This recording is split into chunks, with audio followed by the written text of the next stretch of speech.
All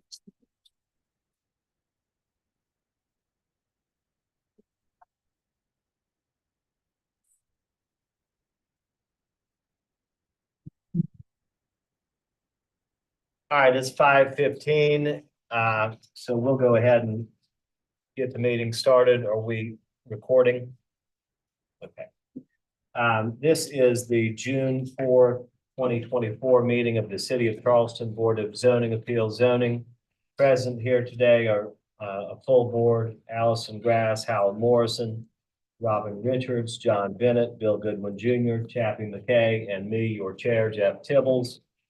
Present from the planning staff are Lee Batchelder, Penny Ashby, and Emma McQuarrie. These proceedings are being recorded, and we ask that those who speak please identify yourself for the record. We will conduct this meeting in the usual fashion. We will first receive information from city staff about the application and their recommendation. If the recommendation is favorable and no one objects to the application, the matter is uncontested. The Board of Zoning Appeals usually, but not always, approves uncontested applications. For each matter in all applications, the board reserves the right to ask questions of the staff, applicant, or others in attendance prior to rendering a decision. If, however, the city recommends against the application, or if there is opposition to the application, we treat the application as contested and hear from the applicant and anyone else who is in favor of the application. Next, we hear from anyone opposed, followed by a short rebuttal from the applicant. We then close the public hearing portion of the meeting for that particular application and open discussion to the Board of Zoning Appeals members only. We will then make a decision to approve with conditions, or to deny the application. The Board of Zoning Appeals Zoning has the authority to do three things. Number one, hear appeals to decisions of the zoning administrator.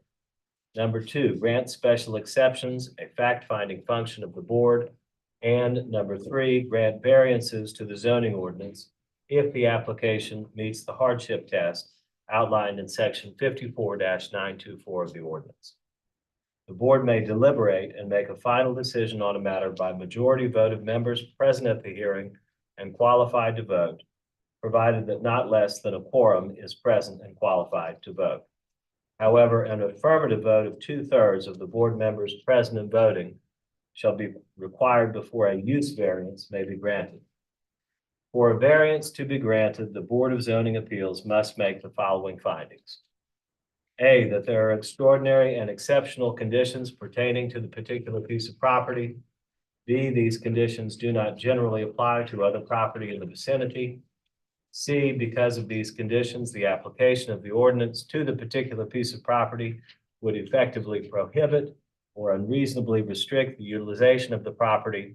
And D, the authorization of a variance will not be of substantial detriment to adjacent property or to the public good, and the character of the district will not be harmed by the granting of the variance. I'm required by our city ordinance to ask you to swear an oath to tell the truth if you intend to speak tonight. So if you do intend to speak, please raise your right hand. Do you swear to tell the truth, the whole truth, and nothing but the truth? You'll signify by saying, I do. I do. All right, we have no deferrals on this evening's agenda. I will say a couple of things that I don't typically say in my opening comments, and I'll invite you to read and point you to Article 4, our hearing procedures for the City of Charleston BZA. We do have time limits on appeals and applications. We have a 10-minute limit for a presentation by an applicant or appellant. We have a 10-minute limit for presentation by opponents. We have a 3-minute limit for rebuttal by applicants or appellants. I am not going to hold you to those limits tonight, okay? I understand that this is an issue of public importance. I understand a lot of people have some things to say about particularly the appeal by the Citadel for this meeting this evening. But I will ask you that please consider, first of all, whether your comments are duplicative, whether they're helpful, whether you're repeating something that somebody else has just said, and I ask for you to use your best judgment and discretion.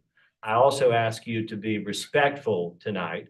Be respectful not only of the board's time, be respectful of other applicants' time. There are other applicants whose issues are just as important to them as yours are to you, and they're sitting here waiting patiently for us to be through with the agenda items that are in front of them.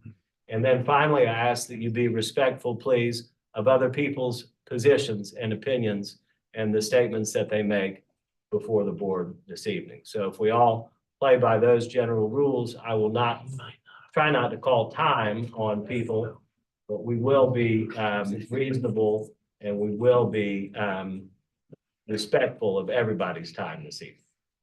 So we'll go to the agenda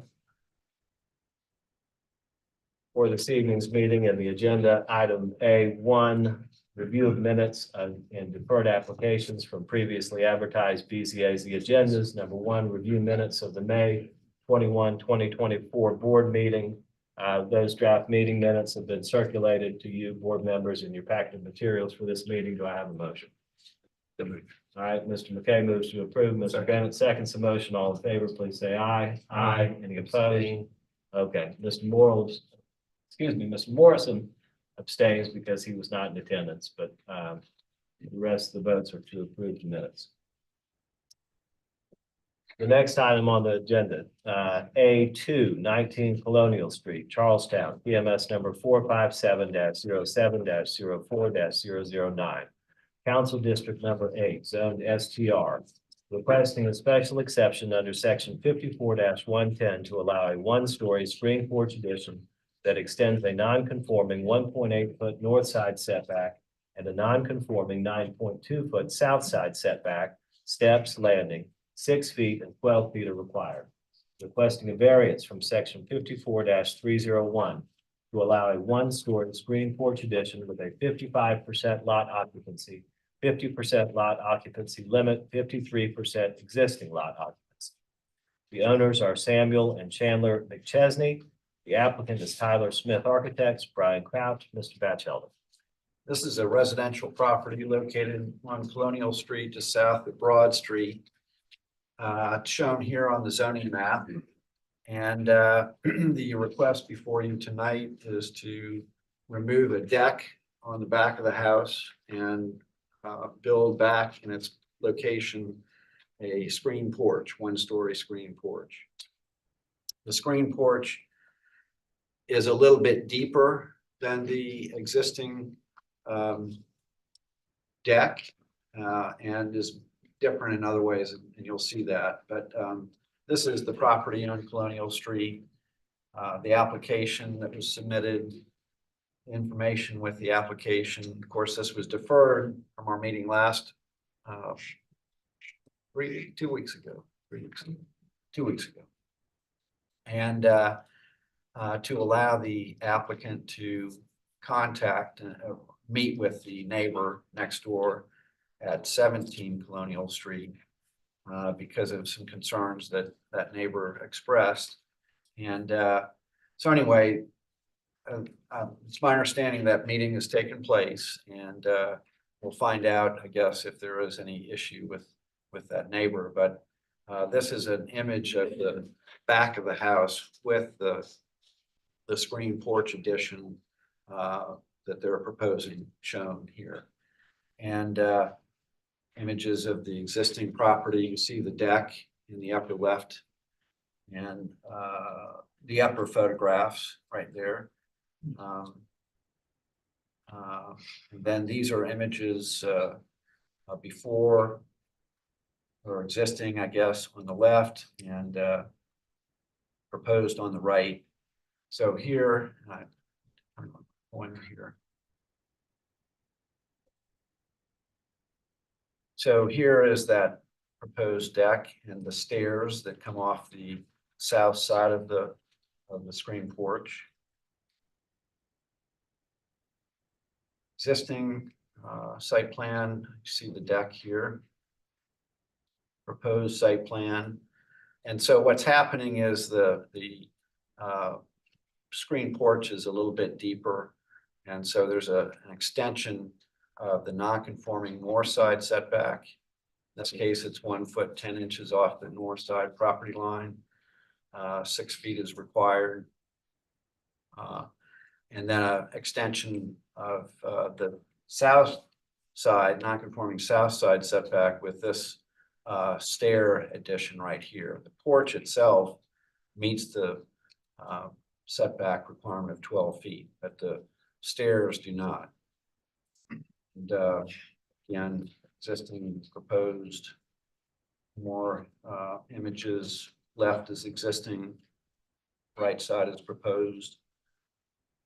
More images showing the existing and proposed survey of the property, and letters of support. And then in your public comment packet that we assembled yesterday and put on the website and sent to all of you, there were a number of letters in there from other folks on Colonial Street and in that immediate area in support of this request.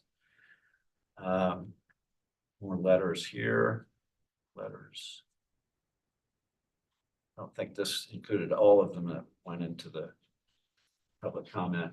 And then this site plan, and I've added a few pieces of information again, just to highlight the fact that it's this small portion of the screen porch north of that that dashed line that encroaches into the north side setback. And then south side, again, just to highlight the fact that this porch does not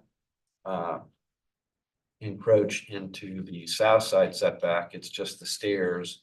The porch itself is actually 12 feet 7 3/4 inches off that south side property line. So we feel that this easily satisfies the special exception requirements that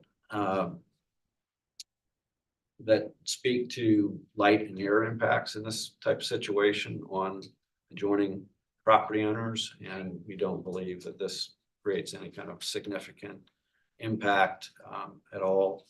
And therefore, we recommend approval of this request. All right, thank you, Lee. Is there anyone here tonight who intends to speak in opposition to the application for 19 Colonial Street? If you're in opposition to 19 Colonial Street, okay, seeing none. Do you have anything to present? No, sir. Okay. All right, Mr. Crouch is going to rest on the application. Any questions for the applicants? Any discussion? Questions for Lee? Just have one question, Lee. I think maybe to clarify from the last time, the screen porch doesn't impact the rear setback, correct? That's correct. So there is a 25-foot rear setback, and you see the dash line here. However, so the house currently encroaches slightly into that 25-foot rear setback, but the zoning ordinance does allow porches and decks and stairs and things like that to extend beyond that setback line into the rear yard, as long as they maintain a minimum of 10 feet off the rear property line. So this is not an issue from a rear setback standpoint. If at some point they wanted to enclose that, that would be a separate, they'd then have to come back for zoning approval for that. That's correct. There was some mention of talking to the neighbor. I'm assuming that conversation went well. Yes, sir. We met with Miss O'Malley today and meeting went really well. We addressed her concerns and I don't think she opposed the project any longer. All right, that's what we like to hear. Move for approval. All right, Mr. Bennett has moved to approve. Ms. Grass has seconded the motion. All in favor, please say aye. Aye. Any opposed? None are opposed. The motion passes unanimously. And the special exception and the variance for 19 Colonial Street are granted. Thank you. All right. The next section of our agenda, V, new applications. Number 1, 68 Haygood Avenue. PMS number 460-00-00-009, Council District 6, Zone DR1FS, requesting an appeal to the zoning administrator's decision that concerts are not permitted by the residential zoning of this property within the school overlay in the DR1F Diverse Residential Zone District. The owner applicant is the Citadel, the Military College of South Carolina. Mr. Batchelor. Well, I think most people in the room are probably here for this item on the agenda. This concerns the Citadel's football stadium, Johnson Haygood Stadium, located at 68 Haygood Avenue. And I'll go through a series of slides and attempt to give you an overview of the situation and what I think is your best decision to make tonight. And then we'll hear from the applicant and then opponents to this. And I do understand that there is the president of the Hampton Park Terrace Neighborhood Association would like to speak first on the matter. And then there may be just a few more speakers after him, but we'll see what happens. But anyway, so the football stadium, everybody's familiar with that, located on Haygood Avenue, but it's bounded by other streets. It's bounded by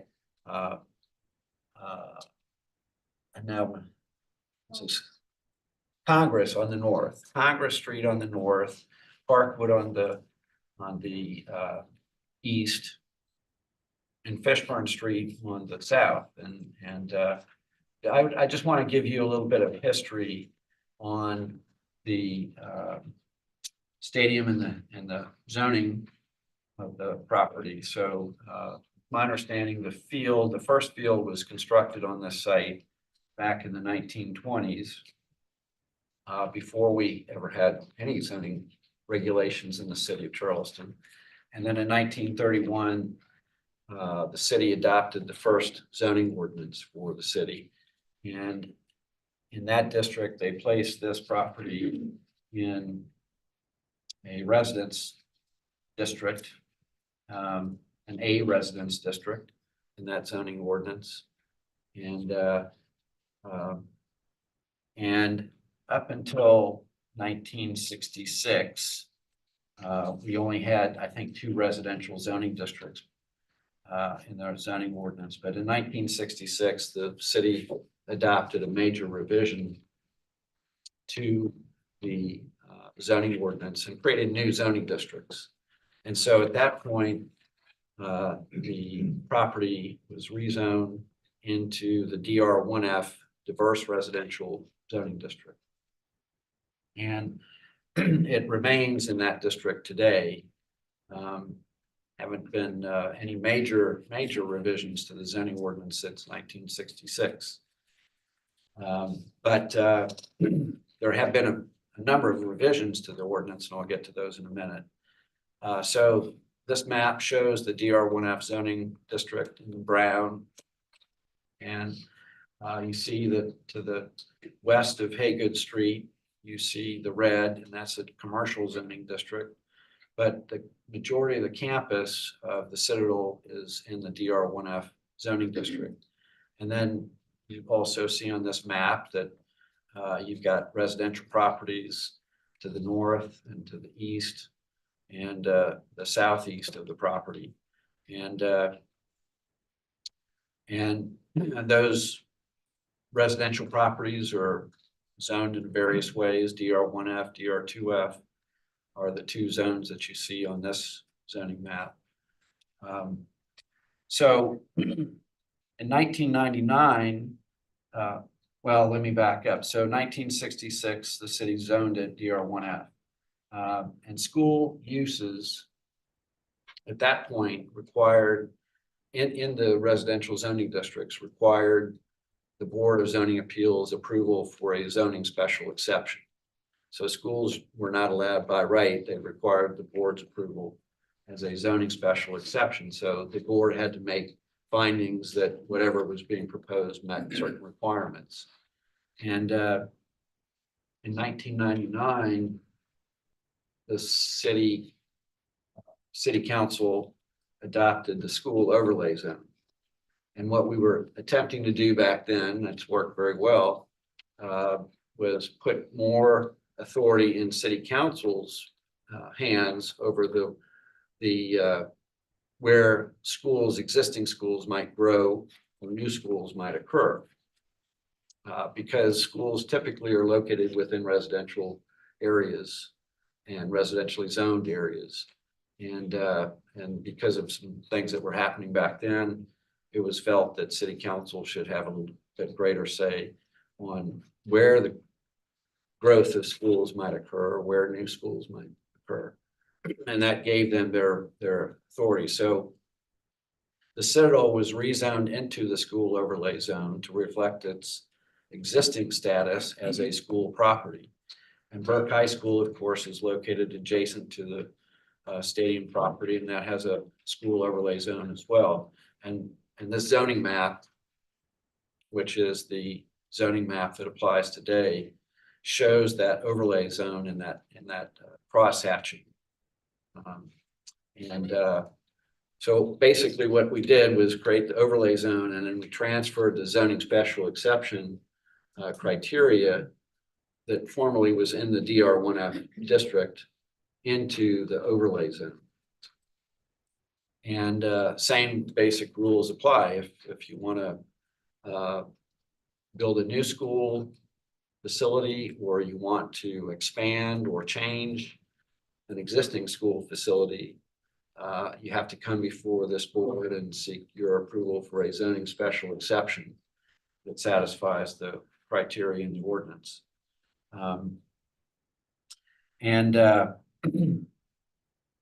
So then in 2002 and 2006, and I think prior to that, even maybe for the Altman building, which is this building at the south end zone of the football field. But in 2002 and 2006, the Citadel did apply for and receive a zoning special exception to build the addition onto the west stands that you see today. And that was to create the towers and the additional facilities that were incorporated into that addition. But the stands themselves, I think, were largely left intact from that predated that. And then that's what we have today. This is an aerial image taken I think last year. And of course, this is the addition right here along Haygood Street that was constructed with the approval of the Board of Zoning Appeals, the final approval occurring in 2006. And I recall those discussions, and there were some concerns expressed by the neighborhood and by other organizations about the expansion or the addition to the stadium, and there not being any specific limit on special events. You know, what does this mean for special events? And but I don't recall any request by the Citadel to say we want to have football games here and we want to do a lot of other things. The addition does house a National Guard facility that I believe is used today, and that was known back then, and that was part of the discussion. So I don't remember there being any discussions about all of the other activities that might occur at the stadium with this improvement that they were proposing. It wasn't until January of 2024, that earlier this year, when the announcement appeared in the paper, in the newspaper, that there was going to be this large concert series occurring at the stadium, that we became aware of this proposal, and I think probably the neighbors as well. And so obviously this is going to be a concern for neighbors. You've got people living directly across the street from the stadium and the field, and a large concert series, which is described in this newspaper article, as the largest outdoor venue in this area. Concert venue in this area is going to be a concern for folks. And it's a concern for the city as well because of the potential impacts, well, certain impacts it will have on the neighbors. So, so that's what brought us to today, because there was a conversation that was had, and they sought clarification on the issue from me, and I had to take a position, so I did, and I determined that what they were proposing was not in keeping with the special exception requirements and the zoning ordinance that was in place. So we know that there have been events in the past other than the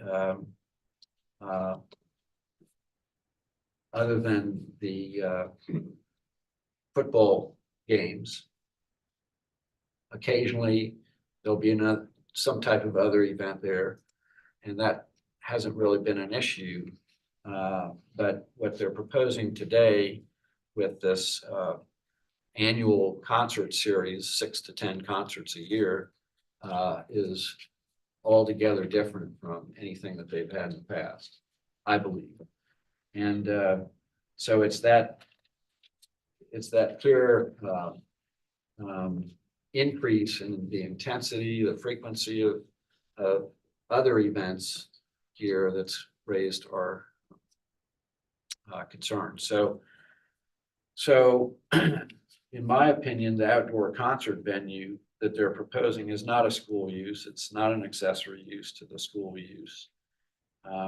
These are clearly outside the parameters of what you would consider to be a school use. There are other stadiums in the state,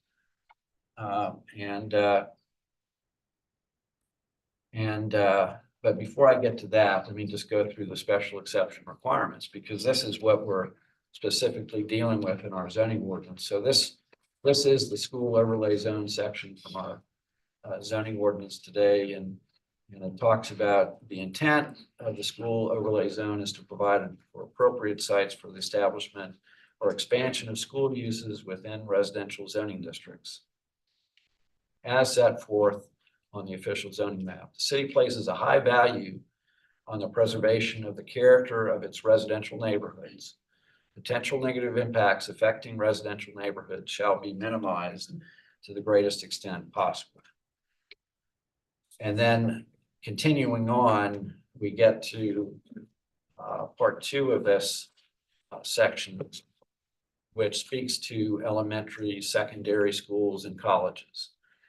And I just highlighted B, D, and E on this list of the 4 or the 5 things that applicants have to meet, and you have to find that they meet in order to grant special exceptions. Number 1, well, item B, sufficient well-designed parking spaces will be provided internal to the campus, and parking areas shall be appropriately buffered. That's a big concern. Excessive traffic will not be generated on a residential street. You've got residential streets surrounding this property. And in fact, I think you could argue each of these streets that abuts the property and surrounds it is a residential street. So that's a huge concern. And then finally, the last criteria, the facility is compatible with the surrounding neighborhood based on a consideration of the number of persons in the facility, potential traffic and noise impacts, location of play, parking, loading, circulation areas, relation to other noise or traffic generating institutions. So again, the compatibility of the stadium as a football stadium is acceptable. People understand that. That's been there for many years, and they understand that. But turning it into a concert venue would seem to be a completely different use altogether and not compatible with the neighborhood. So other facilities in the state, well, let's just start with Death Valley. And I was interested to find that Clemson University is not even within the city of Clemson. This is a zoning map from the city of Clemson. And you see Clemson University shown right here, football stadium, Death Valley is right up here. And it's in unincorporated Pickens County, and I was interested to see what Pickens County had to say about the zoning of the property, and it doesn't appear that they have very much in terms of zoning regulations, and it doesn't appear to me, from what I can see, that they have any real regulations for what happens on the campus. So, and it's not, and you know, these other facilities are not within residentially zoned areas. They're not within residential neighborhoods. They're not even abutting residential neighborhoods. Death Valley, Williams-Brice Stadium in Columbia, those are not residential areas. Coastal Carolina sits off away from Conway and not adjacent to or adjoining or within a residential area. And Coastal Carolina, I believe, is also an institutional zoning district. South Carolina State has, city of Orangeburg has that in a institutional zone and not a residential zone. And, you know, I just think about the other locations in the city. We know that Charleston is changing rapidly all the time and becoming more and more popular with people. And I think about, you know, what would happen if Porter Gow decided they wanted to have some events on their football field, which abuts the Crescent and is residentially zoned. We would say the same thing. We would say, no, that's not a school use. James Island High School, again, right in a residential area and zone residential, subject to the same restrictions. And so, and then when you look at other states, and I should just mention also the tennis stadium, because that's also been mentioned in the information. So the tennis stadium on Daniel Island, that is a commercially zoned property. It's in a commercial area. The town center, which is the same type zoning that applies to the rest of the commercial area on Daniel Island, where we have all the restaurants and shops and stores and offices and that sort of thing. So very different situation. And then going beyond the state of South Carolina, many states don't require state institutions, state agencies to comply with local zoning laws. So South Carolina, I think, is somewhat unique in that respect, although there are some other states that do this as well. But so it's hard to compare what's happening here to any other state in this area, because I don't know that they're subject to local zoning laws. I think that's the case in Georgia, for instance. So, so anyway, so that brings us back to the present situation. Johnson Haygood's Stadium, DR1F zoning, school special exception for the use, and your decision tonight. And I really can't think of any good reason to say, yeah, maybe I was wrong. Maybe you should have okayed this. Maybe you should overturn my decision. It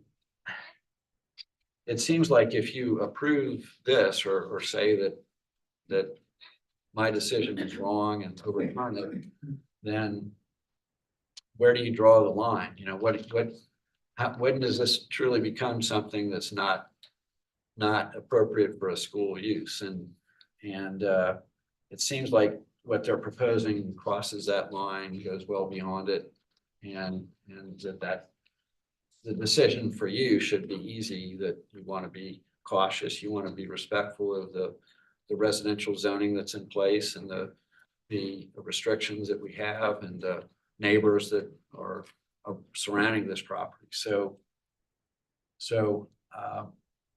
my feeling is it should be an easy decision on your part to uphold my decision. All right, thank you, Lee. So what we'll do next is we're going to hear, go ahead, yeah.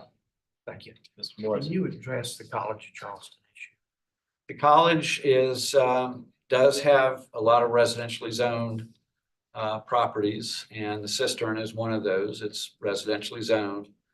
It is not, I would say, within a residential neighborhood. And it does not have large scale events like is being proposed here. So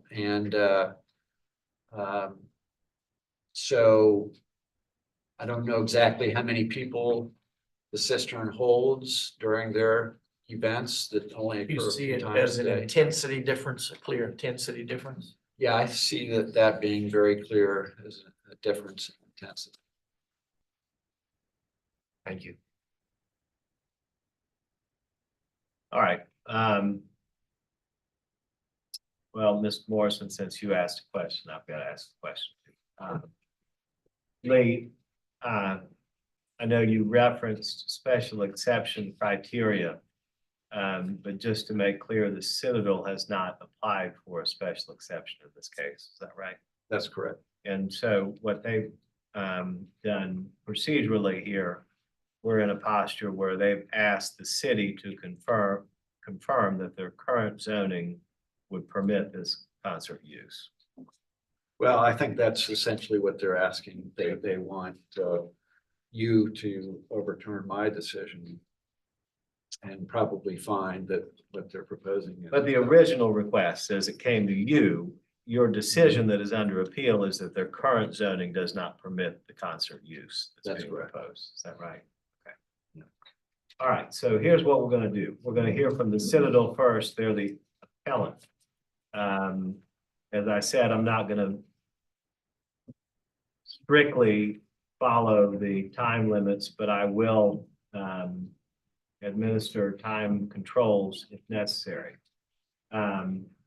So we'll hear from the Citadel first, then we'll hear from people who are opposed to the Citadel's appeal, and then we'll allow for a short rebuttal by the Citadel. So we're ready to hear from Mr. Brandenburg. Thank you.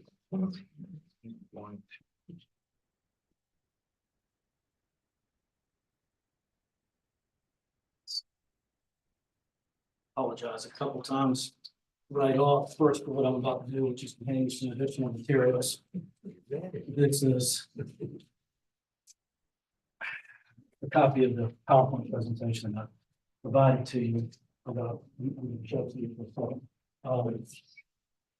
It's some additional letters from some colleges and universities, which accumulated to some of the materials we've gotten from you. There's a summary of the average attendance at Citadel football games since Citadel bought the stadium in 1963. It just shows you the size of crowds that have been there. I think that goes a little bit to the intensity argument. There's a note on the events that are going to be at Colonial Life Center up in Columbia over the 6 months that we're right in the middle of them. That goes to the argument about whether concerts are connected to a school use, which was half of the rationale from Mr. Batchelder's decision, as do, of course, the letters from the school. And then there was also just a report that we had done from Clemson University that shows what the economic impacts of these concerts would be, and that would go to the argument that the only person that's the only entity that's benefiting from the from the concerts is the Citadel. That's not true. City government, county government, other city governments in the area can benefit from accommodations and hospitality tax. And so that material is in there. It's all supplemental, I think, for materials. I want to thank you, first of all, for the opportunity to talk with you. Apologize again for providing you all of the information. We provided a lot of it to you. I'm sure you spent a lot of time looking at it over the last few days. I want to say thank you as well to Mr. Batchelder, to Ms. Penny and the other folks. They have been nothing but wonderful during this process. I met with Mr. Batchelder right after this broke back in January. He provided me with a lot of the materials that I'm in turn handing you here. And I know he's responded to the neighborhoods and provided a lot of information also. I want to say thank you to the city attorney's staff and to the FOIA department, because they have again been nothing but helpful. And they provided, again, a lot of the information that I'm providing you today. And I want to speak to the neighborhoods for a second, because I want to say, we punted this one in the stands. We messed this one up. We apologized in January when we came and met with Hampton Park. And we have gone and talked with the West Side neighborhood a couple of times. We've gone and talked with the Wagner Terrace neighborhood a couple of times. Jonathan Hoffman, who's our vice president for communications and marketing, is here, and he's able to answer questions about that. He and his staff are the ones that have talked with Wagner Terrace and West Side. I have known Mr. Everly and I have known Mr. Meyer for 25 years. I've worked with the Citadel on zoning issues, and I've seen both of them on these issues, on others, and so I took it on myself to meet with the two of them. And after several weeks of efforts, Mr. Meyer and I were able to schedule a time, and we sat down and had a long conversation about this. And they talked about the concerns that they have, and they have sent that to you in a letter. They talk about parking. They talk about noise. They talk about security.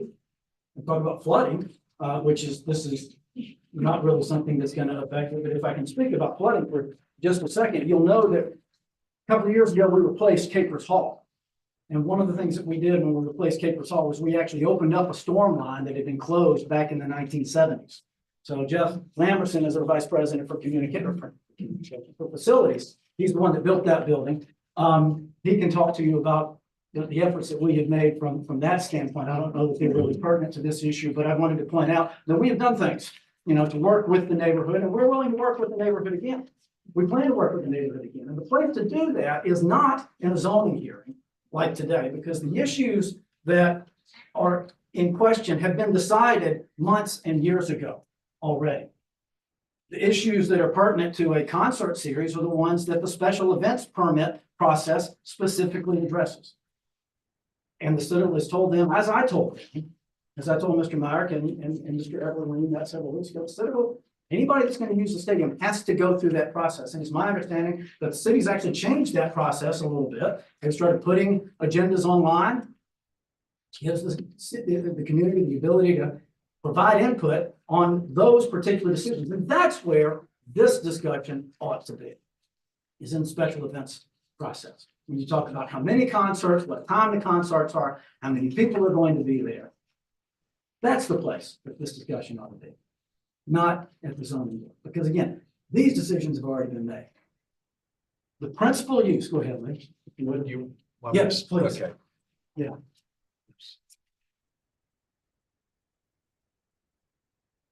The principal use of 171 Moultrie Street, which is the main address of the Citadel, that's the 180 acres that sit on the banks of the Ashley, unquestioned. Principal use there, primary use of that is as a school use. That's important because that's what the use is at 68 Hillgood as well, although there's a stadium there, and so there's also a stadium use there, but it's important, as I pointed out in the brief,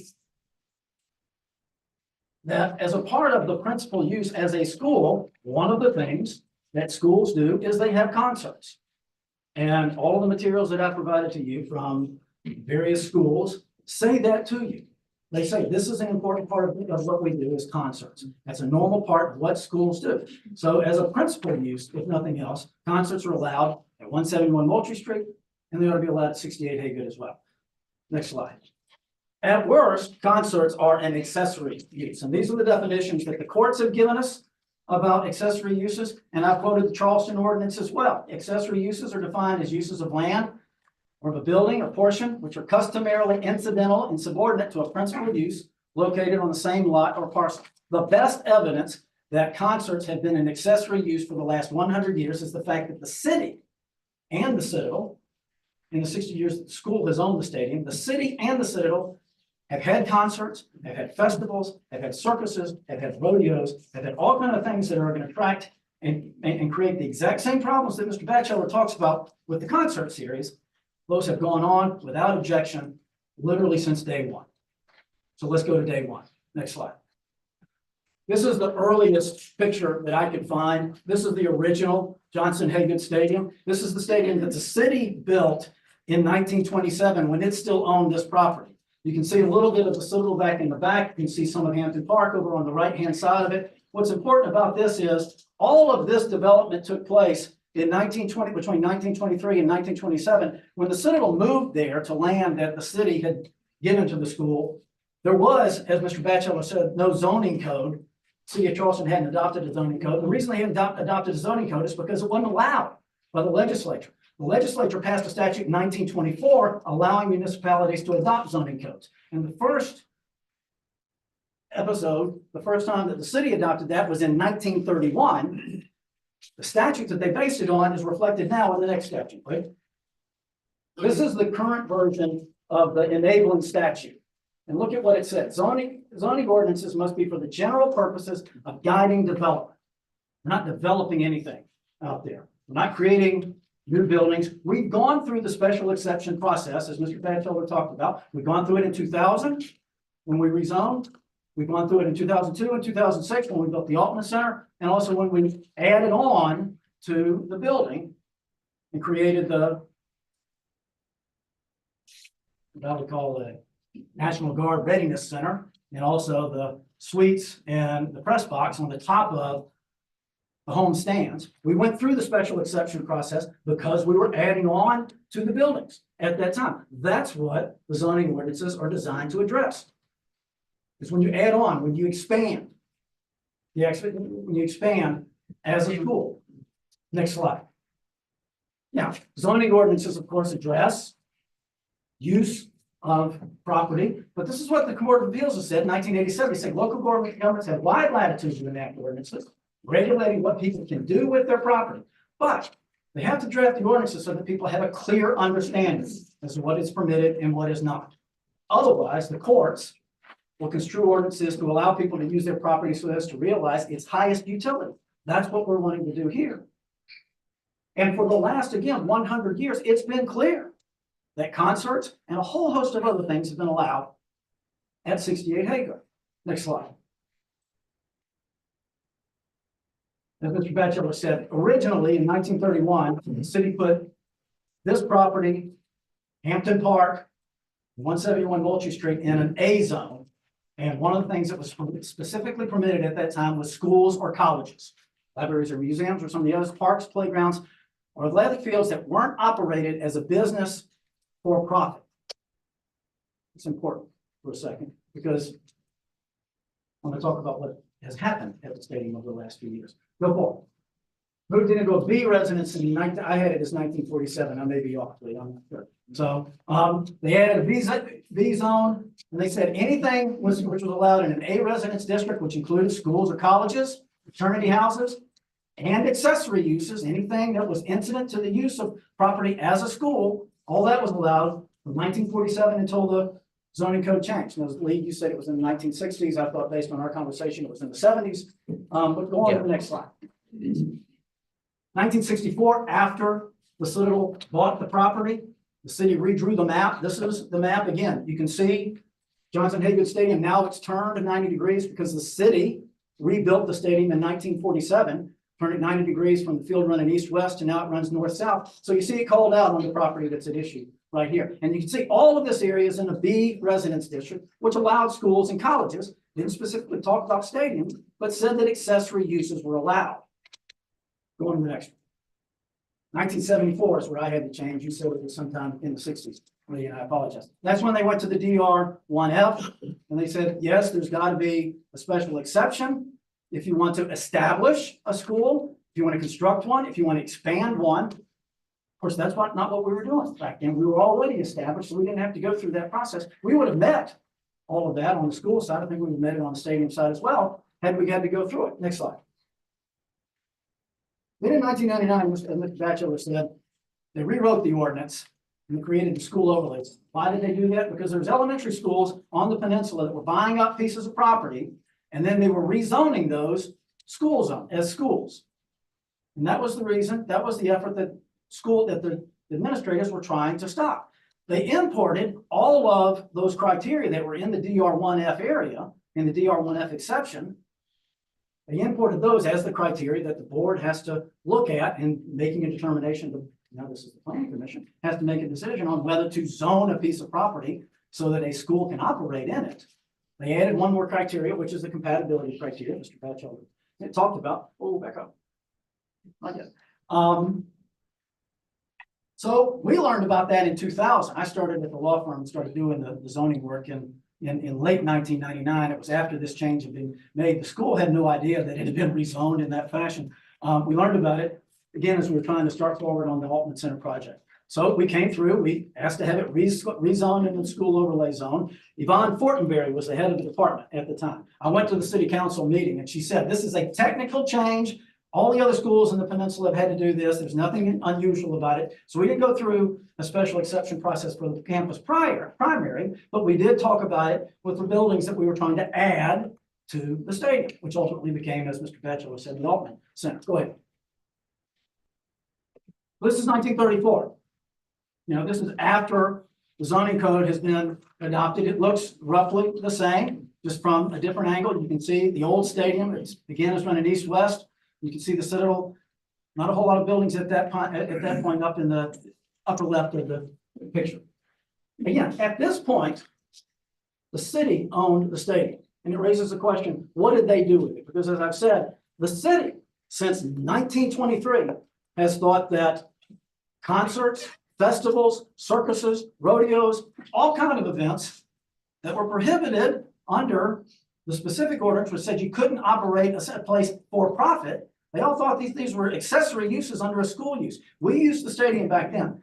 We, actually had a lot of conversations about whether it ought to be a football stadium and a baseball stadium. You can see on the other picture where there's a baseball diamond next to it, but outside, so that it is a football stadium primarily in what you see on the 1930 picture and on this picture. We go forward. So what is it that the city did when they owned the stadium? Horse shows in the 1930s. Next slide.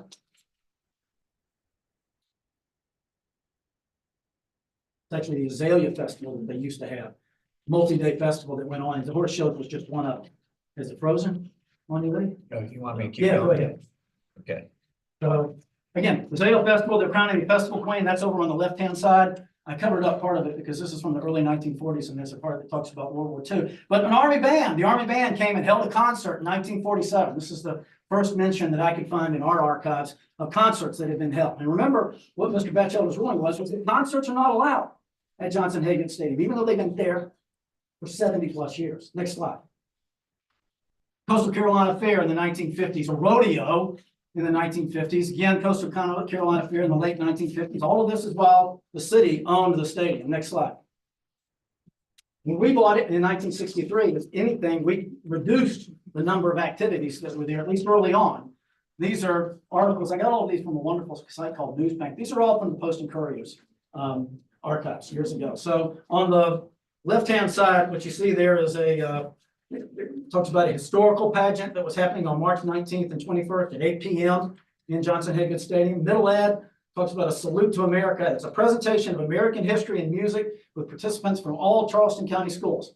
It's a concert is what that is, which involves students from all across the Charleston County. Top right, no question, concert and drill performance by the Marine Corps silent drill team and the Drum and Bugle Corps. And then down at the bottom, there's other things that they've done. We had the Salvation Army come on a Christmas and help collect goods.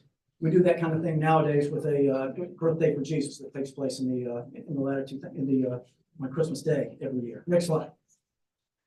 Concerts. Piccolo Spoleto had concerts in 1981. Next slide. In the 1990s, Walt Nadzak was the athletics director. He hired a fellow named Andy Solomon. His affidavit is in the materials there for you. Walt said, hey, go find a way for us to generate some revenue from Johnson-Hagan Stadium and from McAllister Fieldhouse. We went back to having a circus. Circus is there from, I think that was in 1989. Wrestling. May of 1990, if I remember that. Information on the far right is from the Post and Courier. This was a benefit that the Yorktown supporting organization put together. They wanted to have a concert. They actually wanted to have the concert in Johnson Haygood Stadium. The only reason they didn't is because of the sound system. They couldn't get to work right. So they moved it in McAllister Fieldhouse. And the article talks about, had they had it in Johnson Haygood Stadium, they'd have been sell a whole lot more tickets. Bob Hope was the performer. He actually donated his fee as part of that in an effort to help. They said we might have made the money that we wanted to had we had it at the stadium, but because we had to have it at McAllister Fieldhouse, and it wasn't from a zoning issue, it was purely from a technical sound issue. They had it at McAllister Fieldhouse. Next slide.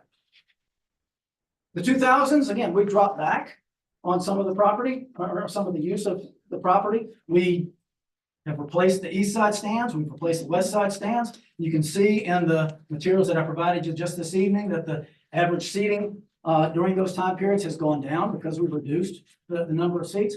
We've had things in McAllister Fieldhouse. The picture on the top left is the Democratic debate in 2007. We've had things on the parade ground. The top right picture is a celebration that our foundation put on at the end of the Capitol campaign from a few years ago. Picture on the bottom left is a ballet that the American Ballet came to us and they said, we want to do this on the parade ground. We're going to do it in front. And the pictures would be wonderful to have in front of Paget Thomas Barracks. And we did. And the picture on the right, this is the only one that I could find from the Post and Courier website from the last concert, like the one we're talking about having now. This was the Lieutenant Dan Band concert in September of 2013. These are some of the wounded veterans that are coming in on his dime to come and watch the process. Next slide. So imagine our surprise with all of this history when the city owned the property and when we owned the property. And we thought that if the very worst, concerts were an accessory use because clearly everyone thought that that was an acceptable use. And remember again what the definition of accessory use is. It says an accessory use must be one so necessary or commonly to be expected that it cannot be supposed the ordinance was intended to prevent it. Nobody over the course of 100 years thought concerts were not allowed at Johnson Haygood because we had them, all kind of other things from 1923 until June. And that's the point where we got out a little ahead of ourselves. We announced that we wanted to start having concerts again. And for the first time, somebody raised the question as to whether concerts were allowed. So yes, I asked, as Mr. Tibbles, as you suggested, I asked the zoning administrator to confirm based on this history, based on the zoning history, and based on the activities, the events that have taken place there. I asked him to confirm that under the principal use, under the accessory use, concerts were allowed at the stadium. Imagine my surprise when he said no. There's an argument number one. Argument number one is you don't even have to go to his analysis because concerts are allowed as a principal or an accessory use. What's argument number two? Next slide. Here's the letter I got back. I sent him a 5-page, single-spaced, heavily legal reliant letter. I got a 4-sentence letter back. 2 of the sentences were, here's how you appeal it. The one substantive sentence was this. Level of intensity and the lack of a communication between the concert and the approved school use lead me to believe concerts aren't allowed. Argument number 2 is that a decision by an administrative body has to have a basis. He cites no basis whatsoever, no evidence here whatsoever. It's arbitrary and capricious as a matter of law. And for that reason, you should reverse it. But even if you go back beyond that and you look at the individual reasons as given to you, the evidence is overwhelmingly to the contrary. Next slide. Level of intensity. We have 5 to 7 Citadel football games there every year. In the last couple of years, we've had 5 to 7 Oceanside football games and Burke High School football games. We have the Burke High School homecoming game every year. Why? They normally have their games at Stony Field right across from us.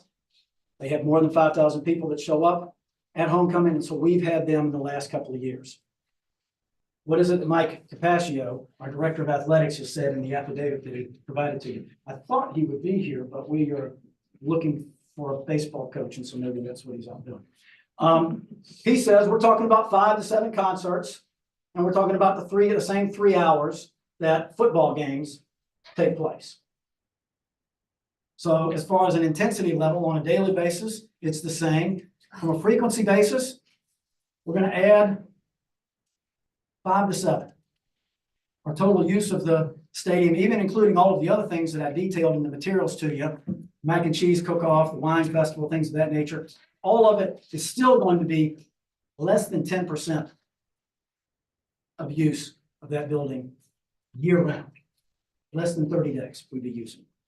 So there's really not an increased intensity there. We're talking about 5 to 7 additional events on this. Next one. Connection to school use. Go ahead.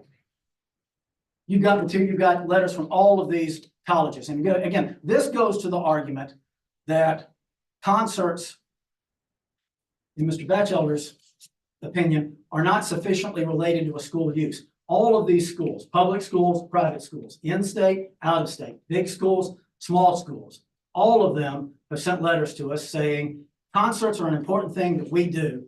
And I encourage you to look at those if you have the opportunity. What school is not on there is the University of South Carolina. Hit the slide there, Lee. So the University of South Carolina has, and you mentioned it, go ahead. It has Williams-Brice Stadium. In the last few years, and Mr. Lamberson, who used to be the vice president at South Carolina for construction, was the one who was able to provide some information about this. He said, Beyonce has been up there in the last few years. U2 has been up there in the last few years. The Rolling Stones have been up there for the last few years. Farm Aid was held. Yes, I understand. It's in a different zoning area. It's away from the stadium. It's away from the school. It's away from the residential areas. But this goes to the argument as to whether there is a connection between the schools and concert use. Clearly there is. If you don't believe it, look at what the Colonial Life Arena is doing. Again, that's their basketball arena. Go ahead. Over these 6 months, if you look from May until November, go ahead. They're going to have 24 events, none of them connected to the school in the sense that none of them are school participants, school teams, things of that nature. There's going to be 7 Disney on Ice shows, 5 Cirque du Soleil shows, 3 monster truck rallies, and yes, we had one of those back in the early 1990s. One WNBA preseason game, that makes a lot of sense, considering that the Gamecocks have won the national championship the last couple of years. But then there's 8 concerts. They're going to have 8 concerts over 6 time periods. We're talking about having 5 to 7 over a 6-month time period. Go on. So that's argument number 3, that the evidence not only doesn't support Mr. Batchelder's conclusion, but is overwhelmingly in opposition to it. What's the last one? Mr. Morrison, you honed in on this just a few minutes ago. Is there anywhere else in the city on the peninsula that has the same zoning as the Citadel?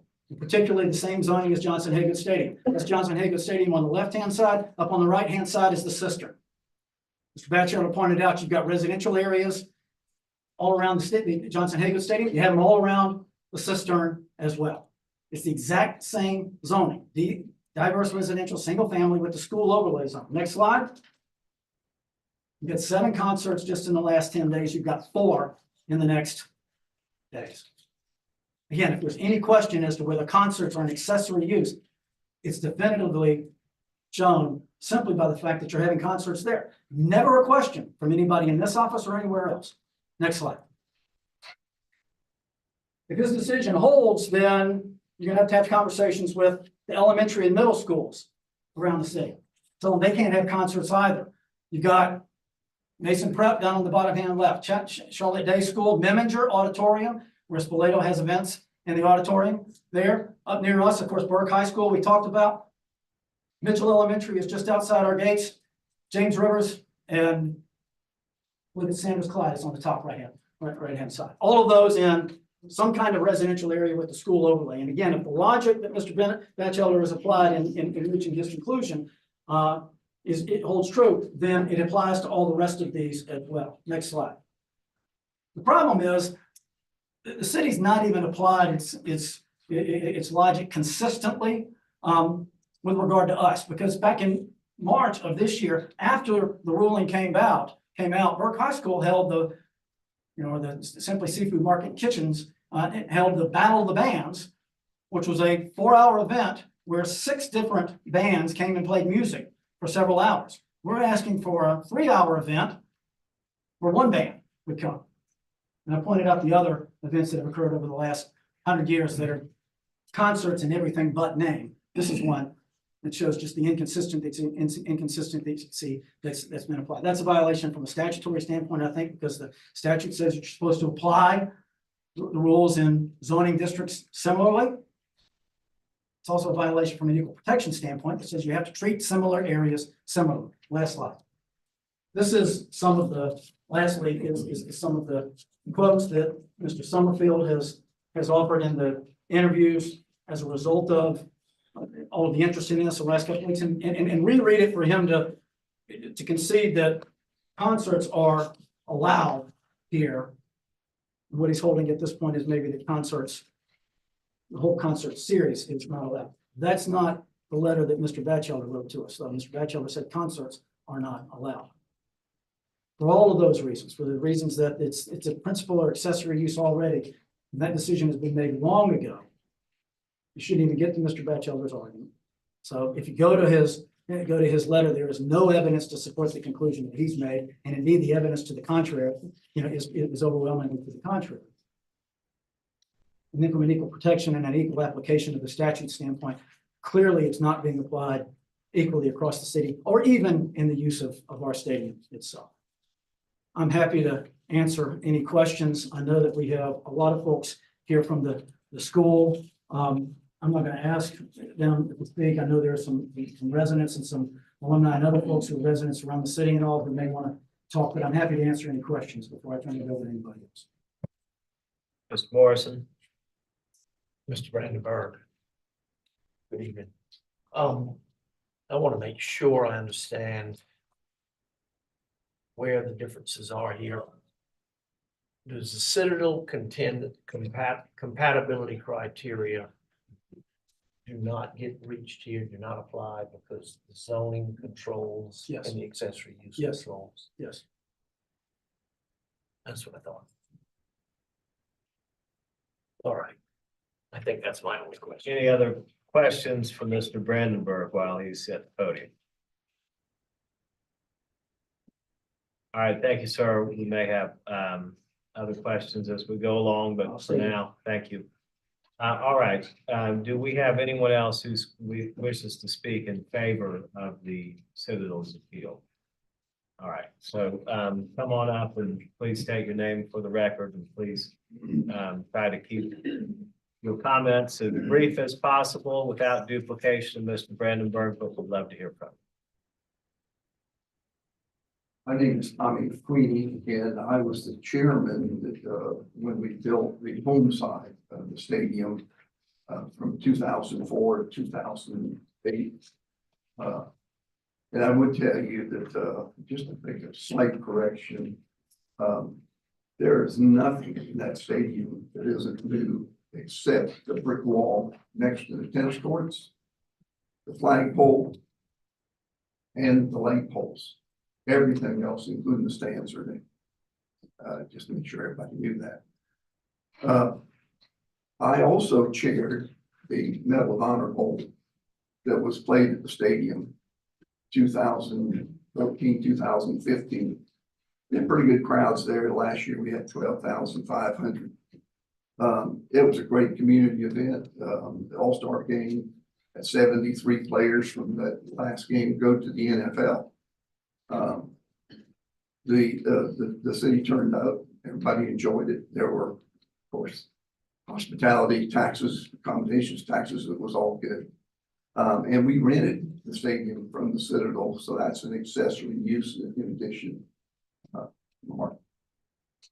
also, going back to tell you that when I chaired the building of the new stadium, this is the third stadium on this site.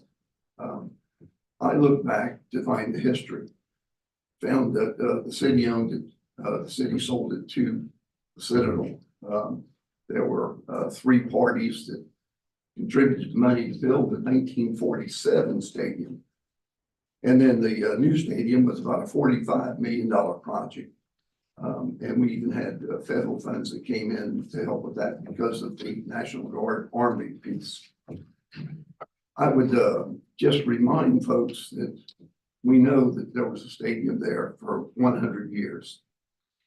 It's kind of like if you move near an airport or a golf course, you know what's there. An airport or a golf course, you know, that's part of where you moved into.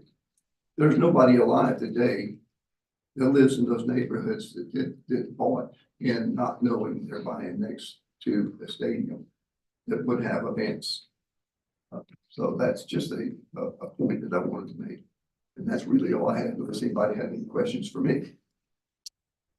Thank you, Mr. McQueenie. We appreciate your comments. I did see another hand. Yes, sir. Come on up and please state your name and address for the record.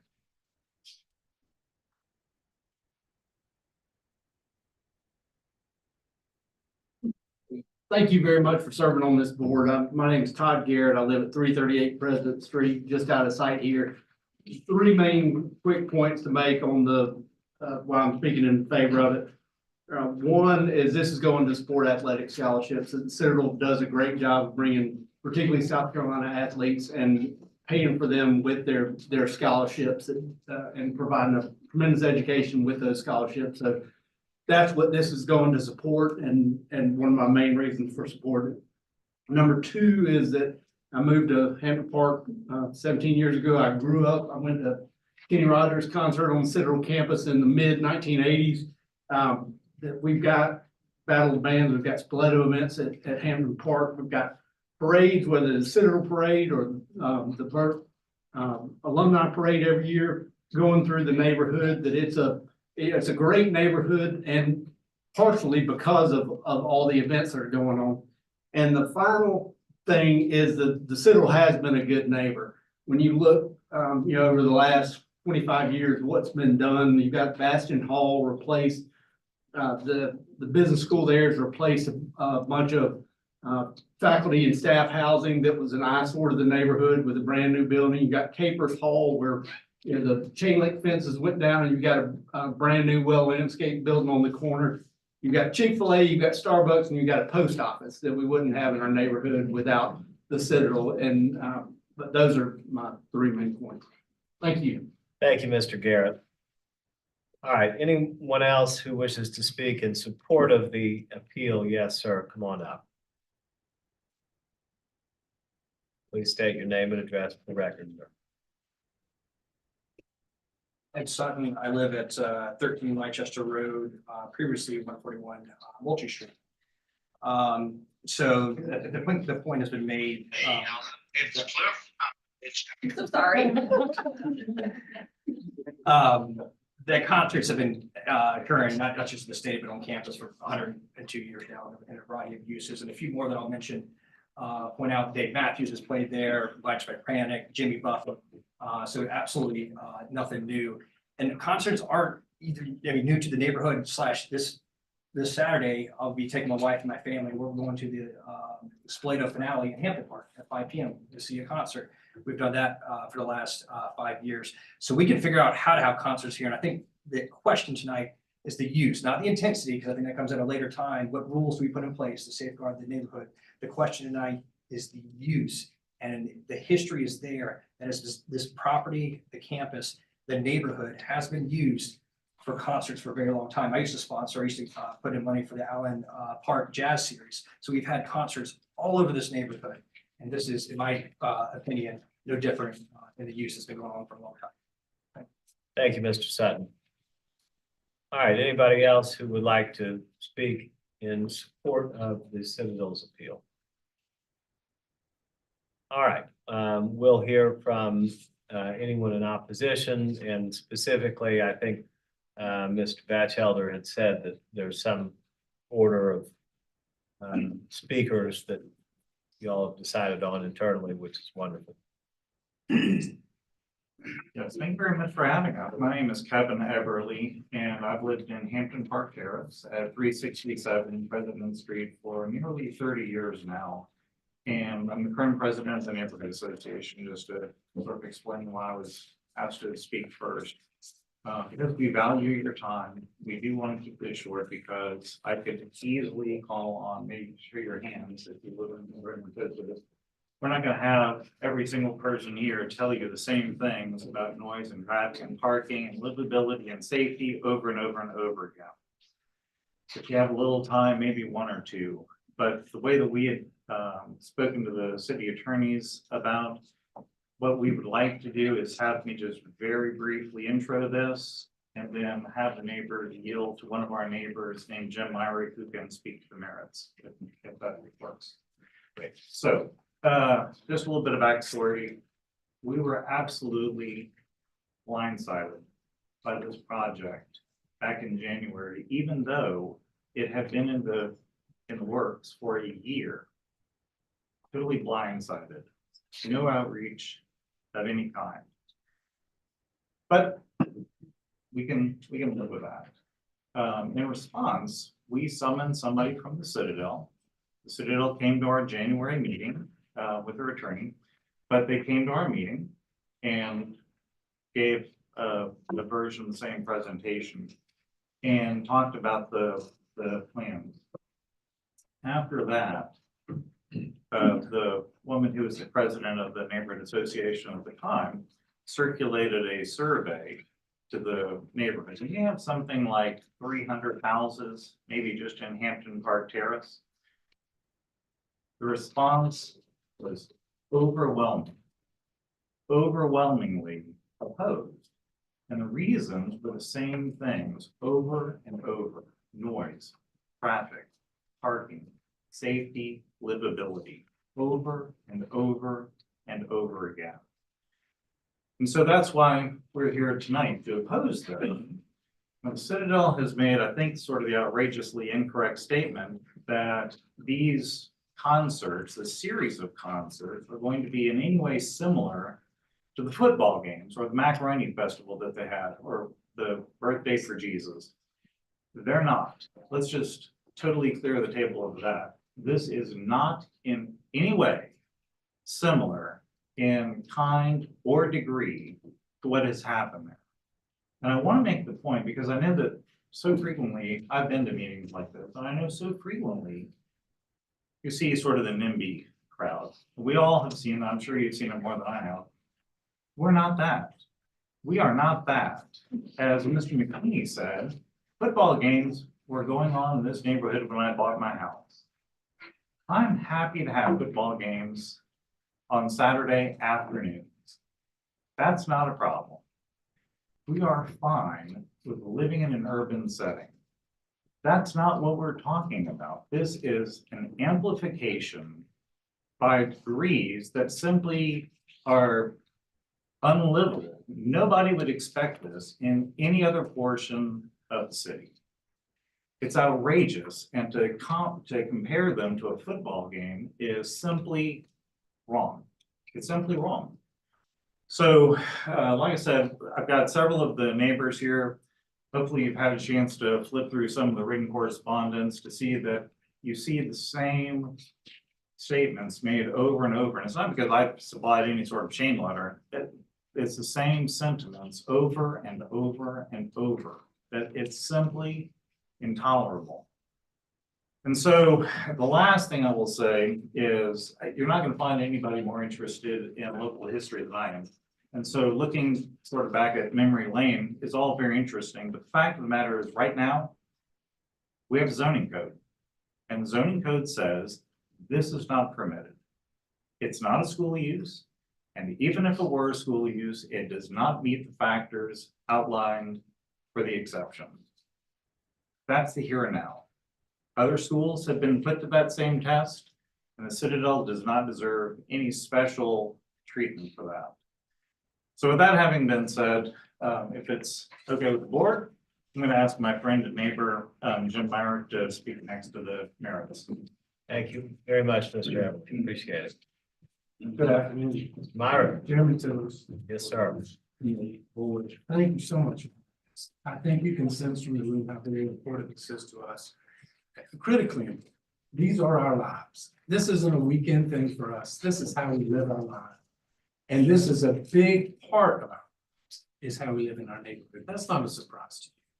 But it goes for saying, for all these people here, to save time, I'm Jim Myrick. I'm a resident at 47 Parkwood Avenue in Hampton Park Terrace for more than 30 years. I've reared my children here. And all of these people have asked me to, most of them, to speak today. That's a lot of responsibility. So I've done my best to try to condense things, make them tighter, and make it organized so that it's something that you can work with. There's a goodly amount. I won't kid you. But we have been collectively very good neighbors to the city. And I think the Citadel would say so. We like the football game. things. We like the spirit. We like the Citadel people who come. Cadets are respectful. You're talking now about a wholly different crowd coming in, buying a concert ticket at night to drink, stay a little while, park in our area and head out. They don't care about us like Citadel families do and have done for many years. Apples, oranges, make no mistake. Start from that premise because that's what you're going to find.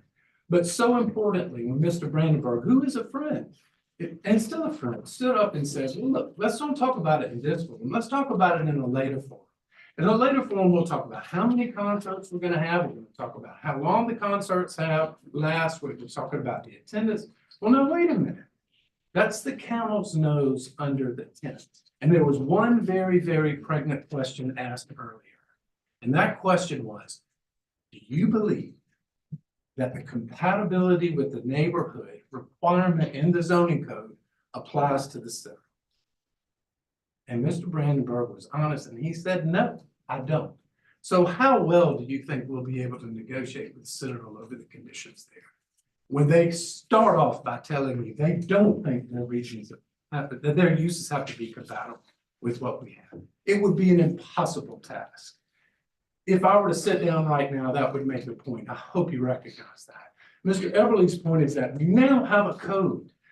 The charts were fascinating, the black and white grainy photographs, everybody likes that. But if you notice from the 1930s on, not mentioned in the discourse are the photographs of the houses that stand all around. And look at all of that residential around that stadium. And we're not talking about Daniel Island designed for this use, this grand scheme with traffic flows and terrific planning. We're talking about a living, breathing downtown neighborhood where these houses are 100 yards from that stadium.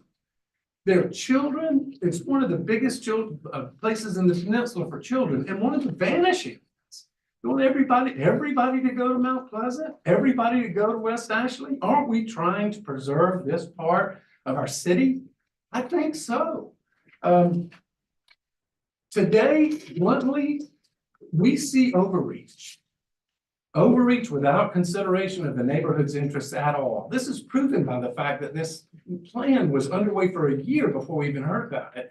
And the way we found out about it is we opened our newspapers and saw largest outdoor venue concerts planned for Johnson Haygood Stadium. That gives you an indication of what we would be dealing with if we don't stop this rightly now. Because the zoning doesn't work. I'm not asking, with all due respect, I'm not asking for a favor. That's not fair to you or me. I'm asking that we live by our rules. And our rules have to do with uses, purpose uses for schools. The Citadel is a school and their use for a school is wholly appropriate. We came to that. We knew that when we moved there. That's not a problem. But beyond that, exaggerating the impact in the neighborhood is a wrong thing to do. And it's not fair to the neighborhood. In short, the Citadel's partnering with a large concert promoter to create the largest outdoor concert venue in the area does not fall under school use as zoning requires. That's the headline. That's the bottom line truth. And realize that the accommodation there will be even greater than the North Charleston Coliseum, said the Citadel's Facebook page. Think about what we would be living with if this is okay. Here's the rule. It's easy for you at this point if you want to accept this. It's your prerogative. But deferral to the decision of Lee Batchelder is here appropriate. He's the zoning administrator. And this has come to him, and you know this format. This has come when the zoning board sits in its appellate capacity, as you are here today. It should not reverse an administrative decision absent extraordinary reasons. And that's South Carolina case law, Reed Phosphate versus the South Carolina Tax Commission. And there are good reasons for that, unless it's arbitrary or capricious or contrary to statute. Here, he has over 20 years of experience, and I don't know the exact number. Y'all probably do. It's probably a lot more than that, but I know it's 20 years. He was the zoning administrator when the current zoning ordinance was adopted. When the school overlay was originated, he was also the zoning administrator.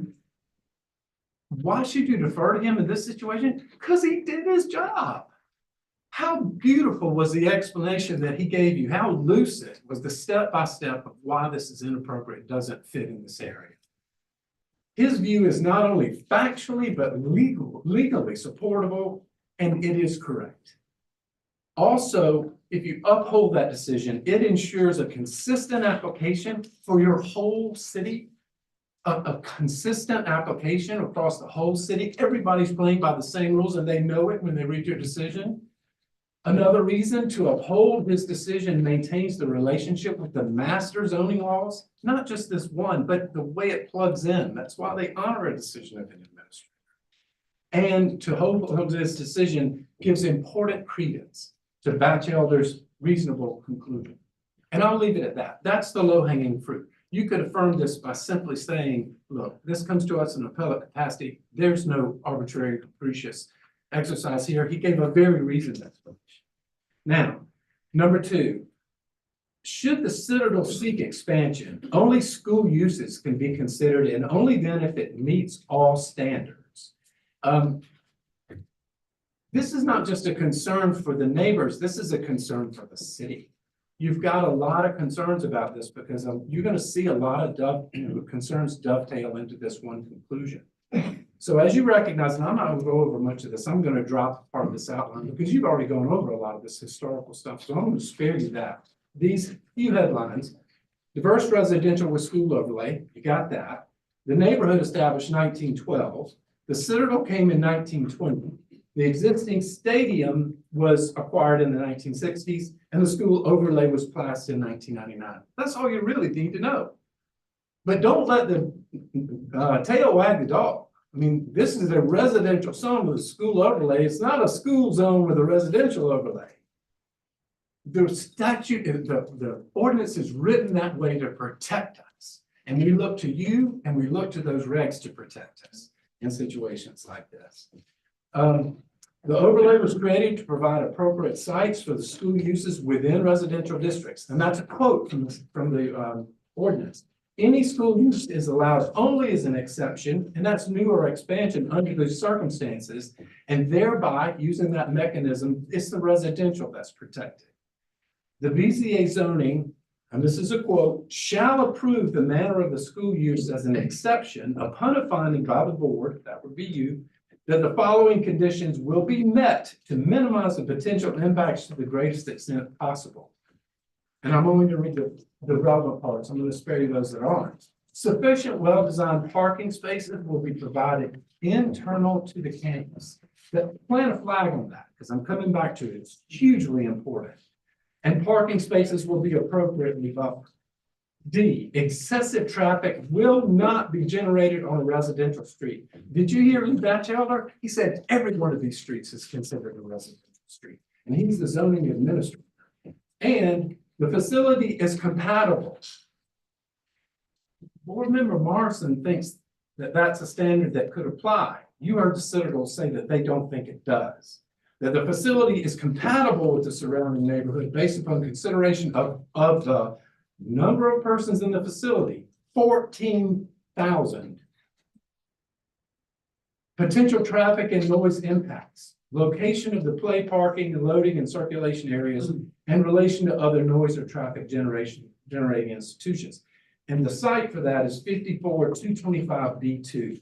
But here, no exception has even been sought. Now, why do I focus on this language about the internal to the campus parking spot? Why is that important? Because the ordinance is required that if there are going to be events like that, you have to be able to accommodate that within your campus. And what we've seen, there was a 2023 proposal for special exception that was submitted by the Citadel and then drawn back as part of the record. And in that, they said, well, we're going to string together 3,000 parking spaces on Haygood. We're going to use the West Edge. We're going to use the surface lot at MUSC, and we're going to use Harborview Tower. That's 3,000 spots for 14,000 people. And guess what? That's their best case scenario. Completely inadequate to park for an event of that size.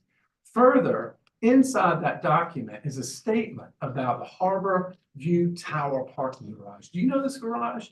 It's down there by McDonald's. It's down there, it's on Haygood down, I'm trying to think what else. I don't think I'd go to down there is McDonald's. But it's near that McDonald's and that Taco Boy. And they're claiming 640 spaces from that parking garage of their 3,000. Well, guess what? No one parks there. That is condemned, and litigation has been acquired by Bennett Hoffer, who are gonna put a 240 room hotel there. So how is the Citadel gonna use that as parking for their 14,000 attendee concerts? It's impossible. It's impossible, and it will blow up in our faces, and respectfully, it would blow up in the city's face. Because it just doesn't work there. I understand the idea about gaining money, the principle won't work. I'm gonna go into more detail about that aspect. So no exception has been sought, and you'll remember this. I don't have to, because people have come to you seeking exceptions. We dug into your minutes, and I'll give you two examples that'll bring it back. Number one, the early college high school on the east side. Remember they came to you and they said, we need to put a school in this residential area. Y'all reviewed that? That's a perfect example. The residential is the default. If they want to put a school in or use it for school purposes, they have to come to you and satisfy that separately. It's a separate exception. Another one, to add a school bus lot at James Island Charter High School. You might remember that one. That's the format they should be using, but they're trying to drive around it. Are they trying to drive around it because they couldn't meet it? Are they telling you we don't have to meet compatibility because they never could? That's a determination for you. But the third thing I want to mention to you at this point is clearly a rock concert is not a school use. And inside the fancy packet you got, we can't afford a lawyer. Inside the fancy packet you got is a list of other schools that have rock concerts. But what is noticeably absent from your package, where's the zoning information about each one of those concerts? If you can have concerts wherever, of course you're gonna have a list of school use purposes with concerts, because it's always been allowed. Here, our zoning says that's not allowed here. There's not a corollary concert use that's outlined in our zoning. And so to compare those, to compare us is apples to oranges. William Bryce Stadium? Seriously? You think that's like Johnson Haygood Stadium? You've been to games there. You know exactly what I'm talking about. Those are designed for that use. They're separated from residential communities and they operate in that fashion. Death Valley, same situation, a complete design. Yes, they can have concerts there because it's not zoned the way we're zoned. So you want to say connected to uses? You would have to look at the master connection to see if the zoning allowed it, because if they keep having them there, of course they would have them and they would be connected to. If they weren't allowed in the first place, they would never be connected to. It's a red herring. Don't fall for it.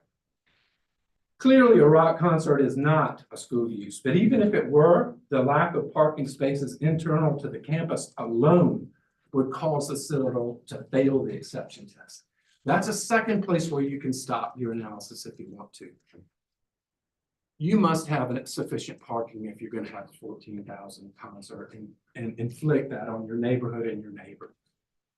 They don't have parking to accommodate that. The statute requires it. You could stop there.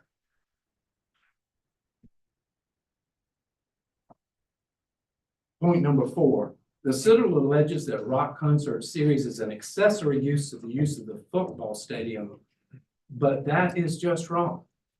You heard Lee Batchelder. He said that those uses are altogether different. It is outside the family of school uses.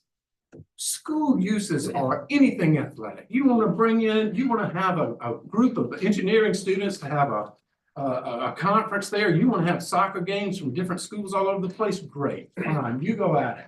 You want to have a job fair so your college graduates can get opportunities? Have at it. We love it.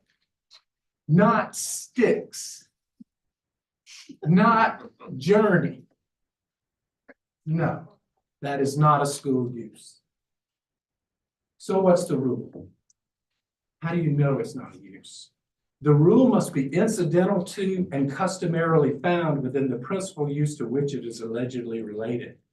That's why they spent so much time on having circuses and rodeos there in 1940. Because they want to say, oh, everybody, we're gonna have a rodeo and everybody's used to rodeo, we're gonna have a rodeo, everybody. I don't think that works today. That's not 2024, and that's not the current zoning configuration. That's what we've adopted to accommodate those situations. And while that might have happened there then, it doesn't make it appropriate now. We have the regulations to follow. What's the proof to you, if I'm you, what's the proof that it's not an incidental use to a football game? Well, I think the fact that I would relate to you is 2 sentences. There are 5 home football games last year, but they're playing 10 concerts. So if a concert is incidental to the football game, but they're having concerts regardless of whether you got a football game or not that day, doesn't seem so incidental to me. Doesn't seem like that meets the qualification that's laid out in the statute. Does a rock concert really fit in the analysis that a use must be so necessary or commonly to be expected that it cannot be supposed that the ordinance was intended to prevent it? That's a lot of language, but what it's saying is, do they always go together? Should we reasonably anticipate that they do? And the community says no. And I think an independent, objective person would say, no, those are not the same thing. A football game and a rock concert, into the night, boozing it up, parking your parking lot, park in your yards, no. We've seen the history of one-off and similar events, the agricultural fair, the birthday for Jesus, the macaroni and cheese cook-off, yes, but never, those things happened, they did. But we never had outdoor concert series. It's not one series. It's not one concert. It's a series. Realize that. That's a fundamental difference. And never 14,000 alcohol-fueled amplified events. The proposed concert series is also not incidental or subordinate to the stadium's use for football games. Those subordinate uses that would be allowed would be something like a concession stand or an expansion of a locker room facility or press boxes. If they needed to build something like that, that would be considered incidental or subordinate. But remember this, the Citadel cannot piggyback the concert series onto the school use without securing an exception under 54-225B2. They say it doesn't apply, but it would. The Citadel argues then that the rock concert series must be allowed because the city has not objected earlier to musical events at McAllister Fieldhouse or the system. Well, first, this has been tried and tested in court before. A city cannot be stopped from enforcing its zoning, even if it mistakenly blessed an unlawful use in the past. Venture Engineering versus Horry County is the site for that. But second, and more interestingly, also true, it's not clear that concerts at McAllister Fieldhouse, which is on the Citadel, or the Cistern are in violation. Why do I say that? Because the rule is the zoning ordinances compare the proposed use to the regulations, not to one another. So when you consider the Cistern, you look at those facts surrounding the Cistern. When you looked at McAllister Fieldhouse, you'd consider those facts around McAllister Fieldhouse. If they want to have concerts, they can have 6,000 people at McAllister Fieldhouse. The speaker earlier, with due respect, was wrong. That Dave Matthews concert took place at McAllister Fieldhouse, and there was sufficient parking on the campus to accommodate that. That would meet the standard. That was not a violation. If they want to raise money, they can do that till the cows come home. But they don't want the cars on their campus. They want them in our neighborhood. Let's consider some other differences that are salient. You're practical people with great real world abilities. Johnson Hagan Stadium seats 14,000 people. The Cistern seats only 1,650. The Cistern is surrounded by a college campus and commercial uses, not residential. Those dorms are owned by the college. which is what we say they should be subject to. The stadium is surrounded by all residential. Look at it. It lights up that display. The cistern hosts less than 1/3 of what the Citadel is proposing, with small Spoleto-related events, most commonly. And now, what about McAllister Fieldhouse? It's contained on the Citadel's campus. There is on-campus parking, so therefore, different. It's different. And when you apply the regulations, you would see that. Point number 5, lastly, the Citadel's appeal should be denied because it attempts to build on the materials that never even supplied to the zoning administration. They give Lee Batchelder a basket of information, but when it comes to you, there's so much more that's supplied, and then they indict the decision of Lee Batchelder, who didn't have much of the stuff he gave you. It's inappropriate, and that's why courts don't uphold that. It's not okay to do that. You can't indict somebody for a decision if they didn't have the complete material. So the appeal should be dismissed for that reason. Now let's go to the reasons that he cited. And what I'm going to do is remember that the level of intensity of the proposed concert series on the neighborhood is excessive, is what he decided as the administrator, and the lack of connection between the concert series and the school's use of the stadium. So it's hard to accept, but Brandenburg argues that there will be no increased use. And I just found that I don't think I need to spend a lot of time on that, so I'm just not going to. We know how many concerts, you understand the depth of what that means.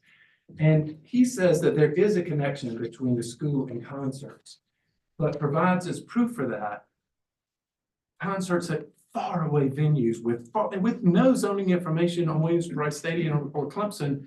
We found that, but it was not in your materials. These two conclusions that he reached based on his years of experience necessarily have component considerations, and they are 6. And this is what I'm going to talk to you. I've encapsulated as best I can and as quickly as I can the neighborhood's concern. There are 27 wonderful comments that are there for you to read. And I will tell you, they are substantive. This isn't NIMBY, unobjective emotional rants. That's not what this is. These are bright people who give valid reasons. I'm going to try to collect them. I found 6 reasons: noise, parking, traffic, security concerns, property values, and livability. I will address each one, but only briefly, I promise, because no one speaks better than the residents themselves. They know their lives. But please do take time to read their powerful and fact-filled comments. Over 27 of them, only 3 negative. One, a guy who is careful in his letter to say he owns the property and is also careful to say he doesn't live there. He owns it. It's a party house. And you know it. It's on the corner of QG and Congress. We know it. You know it.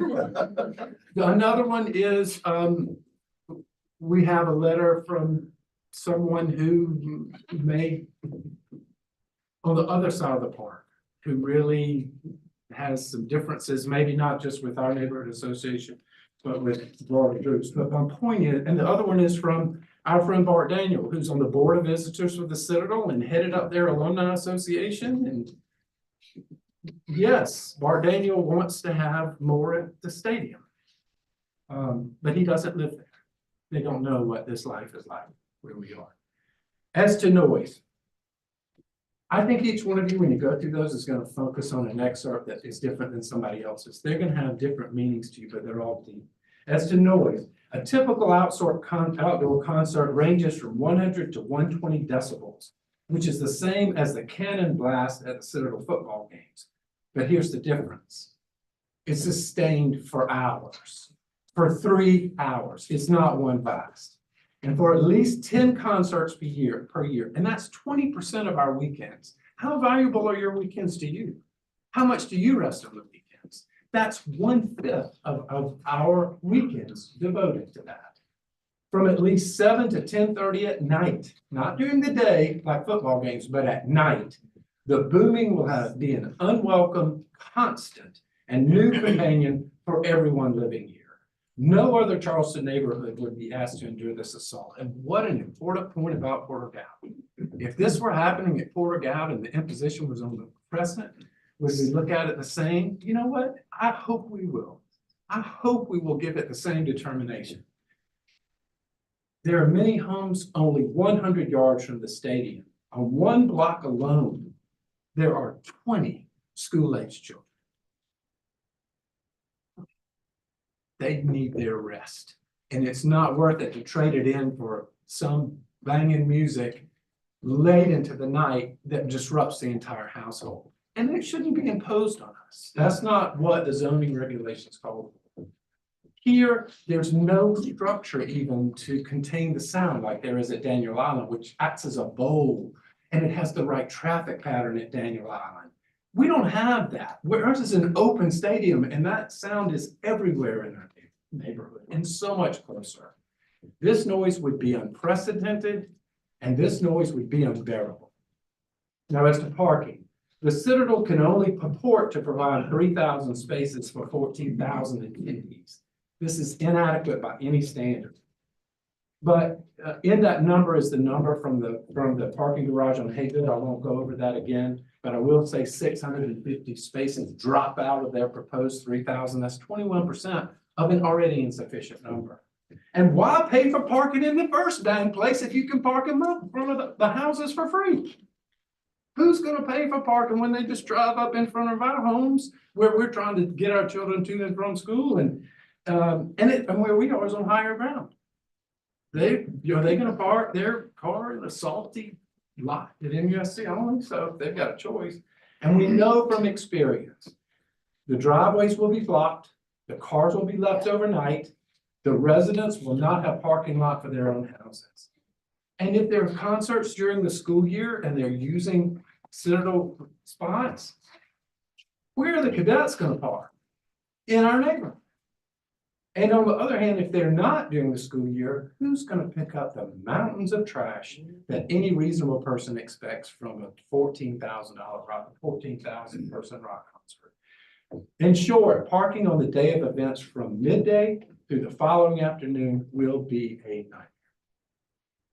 As to traffic, there's one other point I want to make here. When we were looking through that 2023 note about their previous application that was withdrawn, we didn't know about it, but we sent a FOIA request and we found out about it. We learned something. And in that, it said that setup would start on Monday for a Saturday show. And let me just read to you briefly, just take a moment. Monday through Tuesday, cover field with decking. This is a typical timeline for a Saturday show. Wednesday through Thursday, stage lighting sound. Friday, tents and seating. Saturday, sound check and show. Sunday, stage, lighting, sound, tear down. Monday, decking removed from field. So you've got a full week around that one event. So don't come here and tell us it's 3 hours, because it ain't 3 hours. That's just not right. It's just not. As to traffic, one of the letters before you in your packet, and I'm going to take a moment to dwell on this, is from an interventional cardiologist, Dr. Patrick Fisher. He writes that he, along with other doctors in our neighborhood, are greatly concerned about their ingress and egress at emergent times when concerts are underway. And he writes, it would hinder his ability to take care of his patients in a timely and safe fashion. These people are to be taken seriously. Please. They're not sending in letters because they've got extra time on their hands and for fun. So why? Stop to consider this layout. The feeder street from the east, Moultrie, Eugene, and Congress. You know this city. Those are single lane roads with residential parking on both sides, not designed for this influx of automobiles. Then look at the entry from the west side. That's Lockwood, Fishburne, and Haygood. They flood, even on sunny days with no rain due to high tides. That parking lot has a flood meter and it is permanently affixed there. It's always there because it always floods. So consider when it floods, the only non-residential route for access to the stadium will be eliminated. This becomes a huge traffic and safety issue, not just for the residents of the neighborhood, but for the concert goers alike. You flood out the corner of Fishburne and Hazel and have people trying to get to that residential neighborhood in that kind of press, not healthy, not safe, not good, not wise. As to security concerns, I'm not gonna say much here. But I want you to picture the last giant music concert you attended. In your mind's eye, can you see the drunks? Can you see the congestion? Can you see the petty vandalism? Can you see the property damage? Well, guess what? Hasn't changed much. As to property values, this is so important. Marshall Walker is a real estate guy and a broker in our neighborhood. He's been there for 20 years. He knows the area. He is already receiving calls from agents and appraisers concerning the proposed concert series already. He has provided a written comment in your materials, but he estimates at least $100,000 drop, a negative adjustment on homes immediately facing the stadium. And that negative adjustment would extend 4 to 5 houses on each affected side street. And property values is something that y'all are supposed to give some consideration to. That is a huge value for somebody who's trying to start a family. Can you imagine the little children?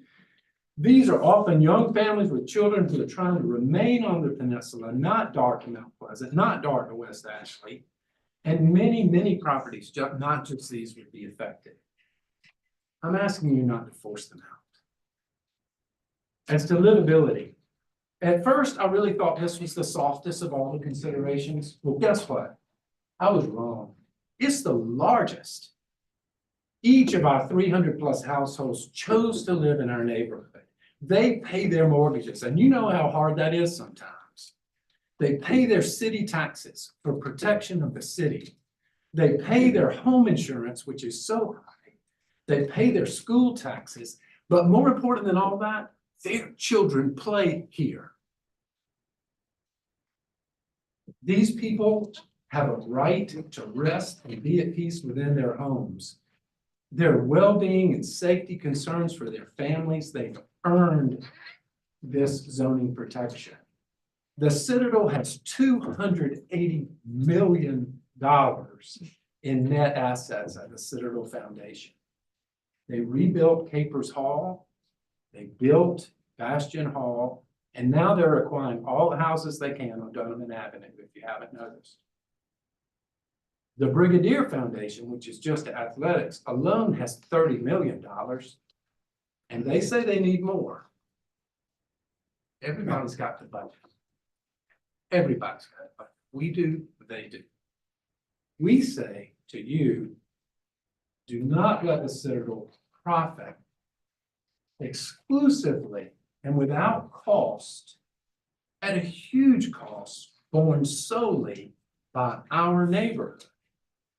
Why? Because the zoning prevents it. Thank you so much for your time. Thank you, Mr. Byron.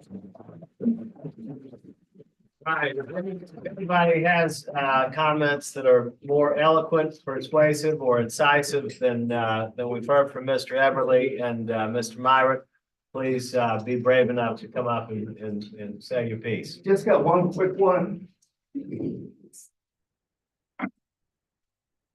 My name's Mike Kim. I'm at 1 Kenilworth, one house back off of Congress by the tennis courts. And it's about the noise. I have a note right here. And the Citadel on April 27th, they had a foundation event that night. Around 8:30, I started hearing all the noise out there and the music. So I went down and I checked the decibels on the corner of Kenilworth and Congress, and the decibels were about 83 at that point. So I went back to my house, my wife was out of town, went upstairs, and you hear the bass, it keeps going. Wasn't that bad, but they had a big tenant event and the band was inside. I thought I'd check outside my window of the bedroom, one house back. It was 80 decibels there with a band inside a tent. I'm just telling you that to give you an idea. of what a rock band's gonna do to us. A huge rock band coming into the stadium, what we're gonna hear, just imagine being in your house, having that noise coming into your house. And I've been there since 1987. I knew what I was getting into when I moved there. I knew about the cannons. I defended the Citadel for that, for anybody that's moved into the neighborhood and complained about it. But this is more than overreach. And I appreciate you allowing me to talk. Thank you. Thank you, sir. Yes, sir. Come on up. I saw you. We'll recognize you. No problem. Thank you, Mr. Chairman. Thank you. My name is Arthur Lawrence, and I live at 210 and 212 Fishburne Street, right next door to the overlay.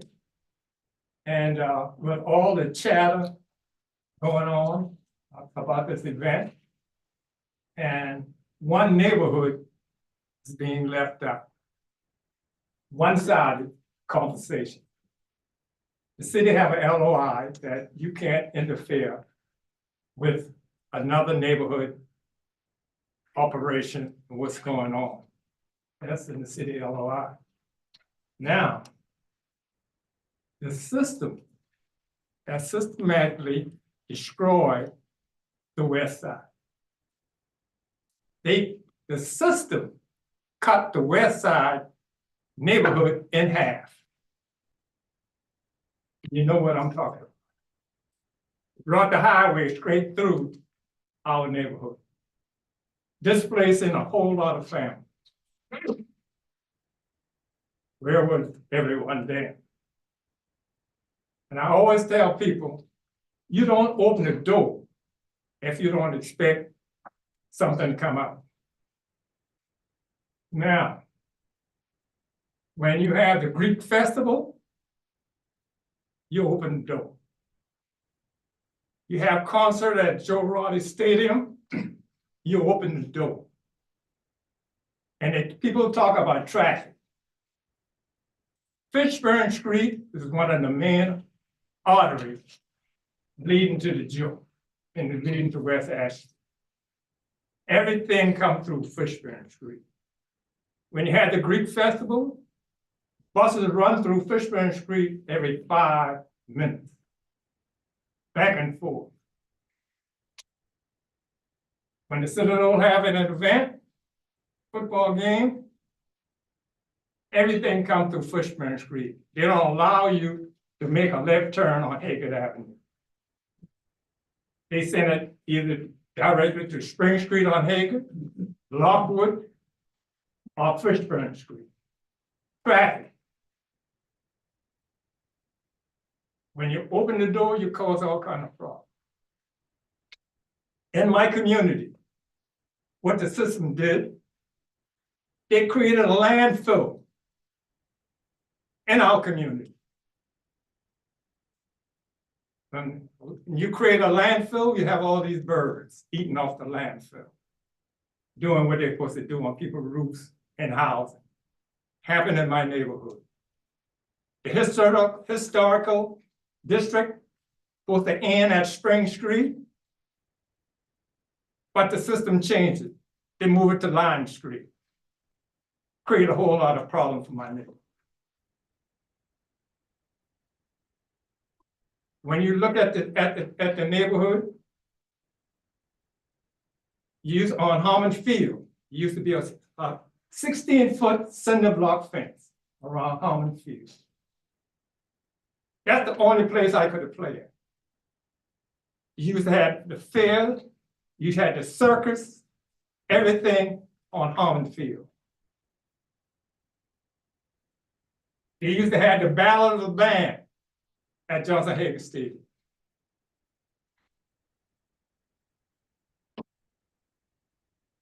And Johnson Hager Stadium in the 60s, I couldn't play in Johnson Hager Stadium. But we played one game there because it was too large for Stony Field.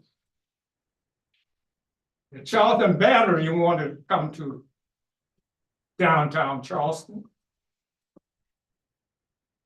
And they were denied to come to downtown Charleston because competition. The field is not level in this situation. And we know what happened here tonight. It will not end, because it'll probably go to court to settle the situation. But don't make this a one-sided situation, one neighborhood. The Post Corey did an article, one side. But remember, whatever the head go, the body go with it. Now, you heard the facts from everybody? It's up to you. But this is not a one-sided affair, because figure out who opened the door to all these different things. The Joe Raleigh Stadium had concert and everything like that. But we don't complain about what's happening at the Joe Raleigh Stadium. And they're right across the street from the West Edge apartment complex. No one's saying anything about that. They mentioned flooding on Haggard and Fishburne Street every now and then. You know, when you buy property in the city of Charleston, in our area, you have waterfront property. And you know, when you buy any kind of property in a school zone or next to a football stadium, you're gonna have problems. You're gonna have noise.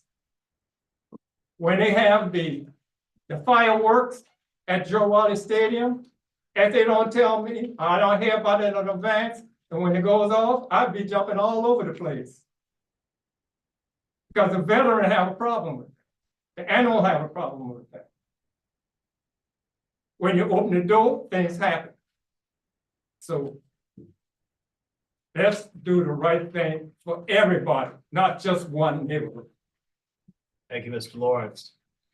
All right, anybody else who would like to speak in opposition to the appeal, come on up. We've got somebody behind you, sir, sorry. Something new to say. Yes, couple points. I'm Suzanne Jones from 541 UG Street. And I have been a resident of Hampton Terrace for 30 years, and I'm an employee of the Citadel. Now, a couple points were made by Mark. Mark mentioned that concerts and big events have gone on in the football stadium for 90 years. And I didn't take count of how many events he mentioned, but I'd say about 30. You take 30 events over 90 years, you're looking at a 3 to 9 ratio. We'll simplify it even further, that's a 1 to 3. A one big event in 3 years, not 5 to 7 in 1 year. That's one point. These proposed concerts are going to, and please correct me if I'm wrong, Mark, but these are to occur March to October. Am I correct? We're not asking them questions right now. You're just gonna say it. Is that the correct period? Okay, so March to October, the school, and this is for school use. Citadel, it has classes in March and April. Graduation happens early May. School's active. Summer school is, at this point, predominantly online, not many on campus classes. Going back to the time period of March to October, school resumes classes end of August. So with regard to the concerts and the students of the Citadel, you're talking about March and April, September, October. That's 4 months out of the 8 months for these proposed concerts.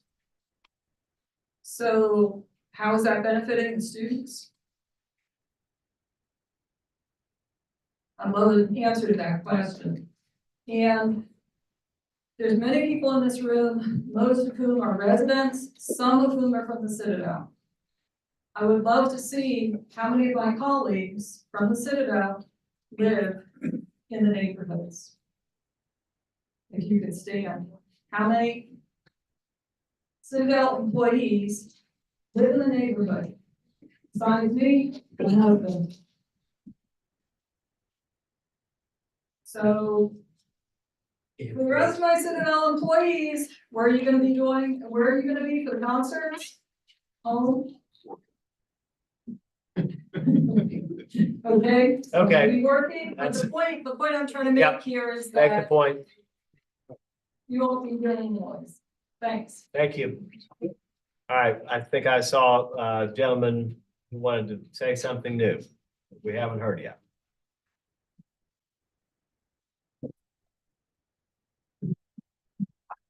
My name is John Paul. I live at 5 Kenilworth. And all I want to say is basically to reiterate what's been said, but I know what I'm talking about. I've got a BFA in technical theater. I've been doing this for 53 years. I was for 20 or 30 years, the production manager for the Stiletto Festival. I have been the technical director at the Cistern, as well as other places like Meminger. What we're comparing here, when we compare the Stiletto Festival or a rodeo in 1934, forgive me, I don't really know what year it was. There is no comparison. I really liked when it was said that they will start loading in on a Monday for a Saturday show. I would have said a Wednesday, and I was trying not to be crazy. But these are big shows, and the neighborhood is gonna feel it. So please consider that. Thank you very much, Mr. Paul. Appreciate your comments. All right, anybody else in opposition to the appeal with something new that the board has not yet heard? All right, seeing none, I do want to say I appreciate the passion. I appreciate the comments. Mr. Myrick, as a trial attorney, is very persuasive, and I really appreciate all of the efforts that have gone into what you conveyed this evening. And I know that Mr. Myrick spoke for, and Mr. Everly spoke for the whole neighborhood, and I thought it was very well done, and I appreciate y'all's consolidating. I'm confident that if we did not do that, that we could be here all night and we could pitch tents and spend the night here. And I'm glad that y'all have made the effort to try to make it more succinct. So thank you very much. Now we will hear from Mr. Brandenburg on a rebuttal.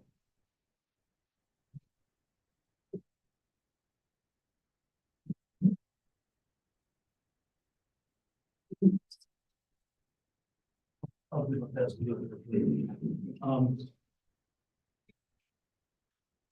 Mr. Morrison has asked the question, Mr. Meyer and Mr. Everett both picked up on it. Did I believe that the compatibility criteria applied to us? And my answer was no.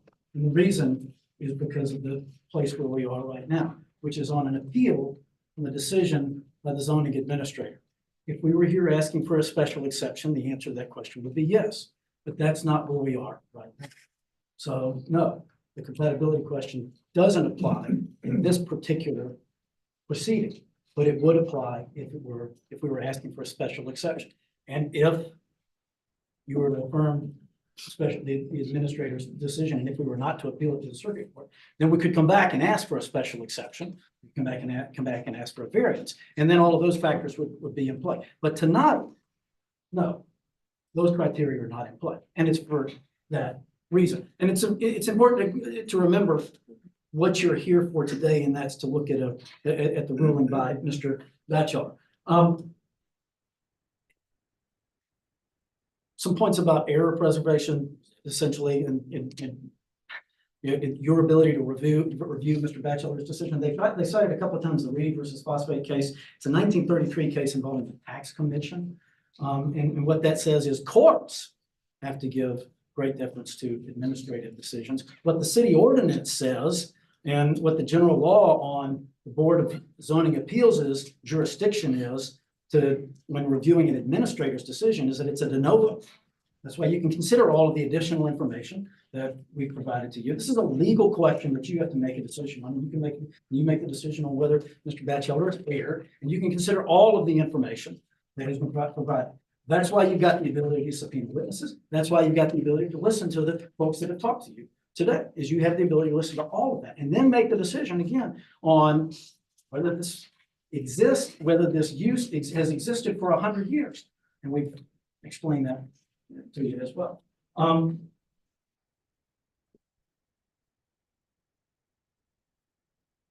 Mr. Myrick, I think, was the one who talked about the early college case and also the James Island Charter High School case. And I looked at those cases as well, and know that y'all have looked at those. What was happening in those cases? Well, again, it was the thing that I've talked about. There was an expansion of, of a bus lot at James Island Charter High School. In the early college case, what they were asking to do was to establish a new school. And yes, in order to establish a new school, in order to add a bus lot, both of those entities, which was the Charleston County School District in both of those cases, had to come before and meet all of those criteria that are now laid out in the school overlay zone ordinance. If you look at that ordinance, again, it was modeled on the old DR1F ordinance from the 1974 code. And if you look at that, the language back then also makes that clear. It says elementary and secondary schools offering general courses or college level schools are allowed in a DR1F area for they say the establishment, construction, or expansion of those schools shall be permitted as an exception where the Board of Adjustment, after review, determines, and then all those criteria. Principal buildings have to be less than 50%. So again, your task is not to look at those criteria right now, because you're just looking at whether zoning administrators made an error in his decision on whether concerts are allowed. We can come back and talk about a special exception later, if we have to.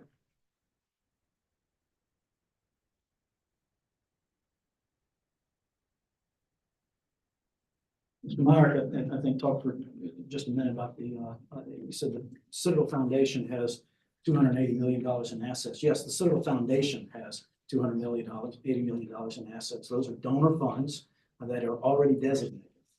Your foundation is the same way. Those are donor funds that are already designated. Those aren't available to the Citadel. They're not available in the fashion as asked. So I think that's all, unless you don't have any questions. But the last point, as I said at the beginning, this is really not the area to have these kind of discussions. All of the discussions that they talked about, all of the issues they talked about over and over again, parking, security, noise, livability, all of those, that is exactly in the province of the special events permit, the special events committee. If you look at the statute, and unfortunately I can find it on the iPad here, if you look at it, those are all the criteria in determining whether to allow a concert under special events permit process that committee is supposed to look at. Thank you. Does anybody have any questions for Mr. Brandenburg while he's at the podium? May I ask a question? No.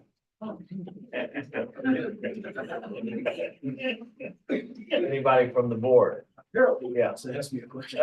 Is that you?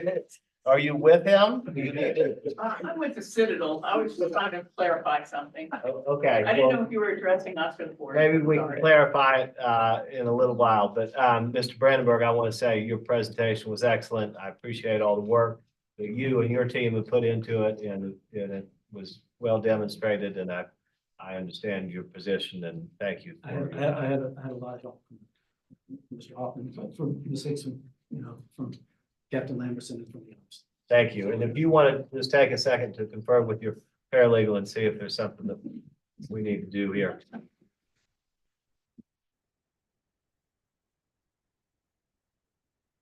Okay, thank you. What are we doing here? I was gonna add one thing to address the. Are you in support of the appeal or in opposition? I'm in support of the Citadel appeal. We're sort of out of time on the rebuttal. That's fine. He would have to be connected to work. Right, yeah.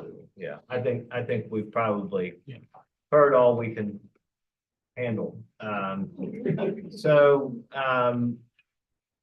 We do have attorneys for the board, for the city present here this evening, and with an important community issue that is so tremendously impactful to the public, not only, as Mr. Lawrence correctly points out, to the Hampton Park Terrace and Wagner Terrace neighborhoods, but to the west side as well.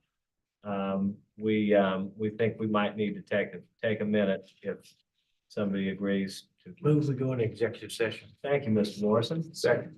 All right, Ms. McKay got in just under the wire. We're gonna, go back and meet in the executive session and we'll return momentarily for the purpose of receiving legal advice.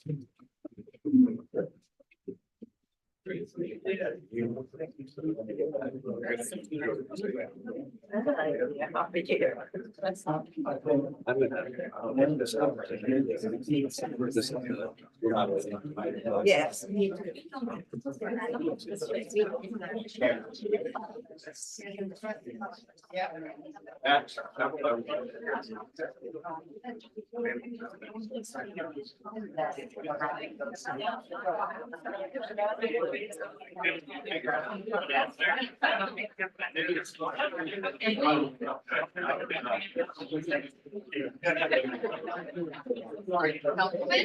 How are you?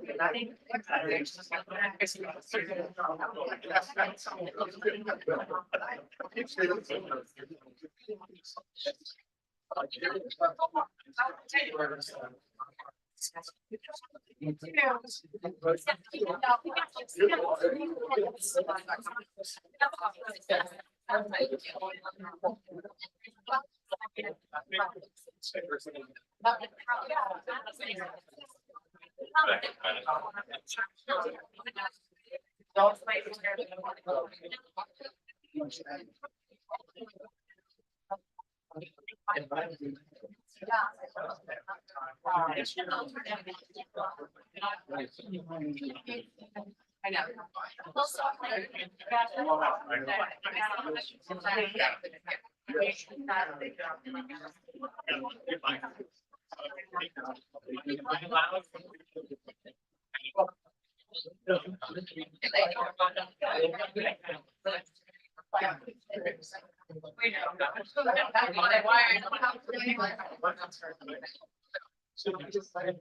Yeah, I mean, yeah,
It's like, I feel getting given all this stuff.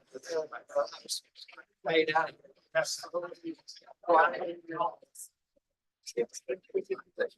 All these years, we put together, I was gonna say something.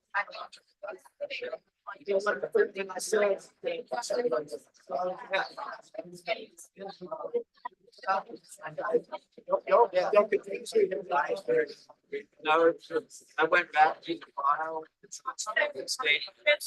I'm sure we have a file. Remember. Previous people. Yeah. Notice it's not here. We put out the call to the ski still at the school. Yes, but you might. But anyway, that's remembering all these. These are the folks out there. I didn't tell you this.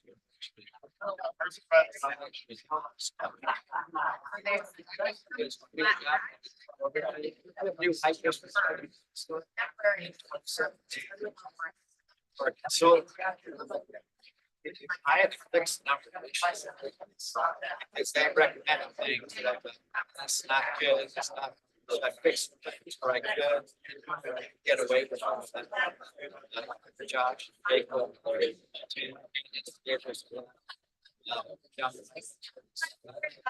One of the things was they, so it was what they put. College, all of that. Special, I know that which facing is the AR gets to 7. I said, yeah, that could not work. Really?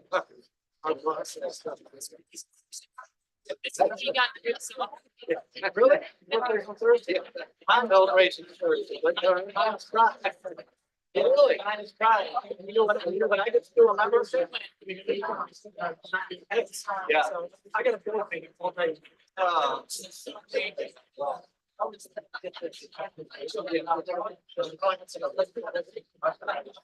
did take up all this. It's not getting. Thanks. Congratulations. Yeah.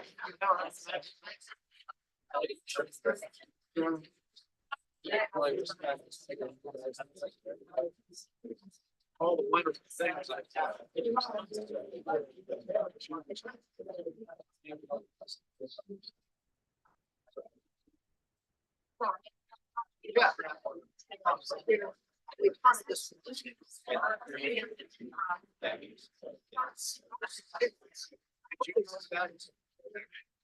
Yeah. Oh, yeah. We did. You know, I didn't realize.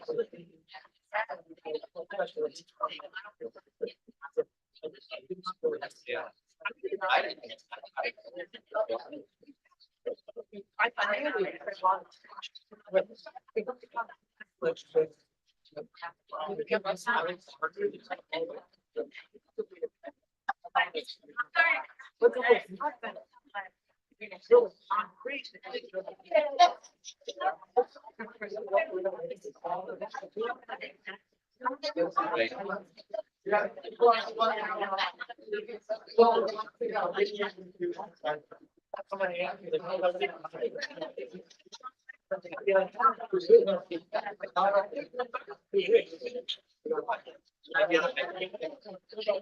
Yeah. Okay, very much.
I like that. You always gotta find the good side.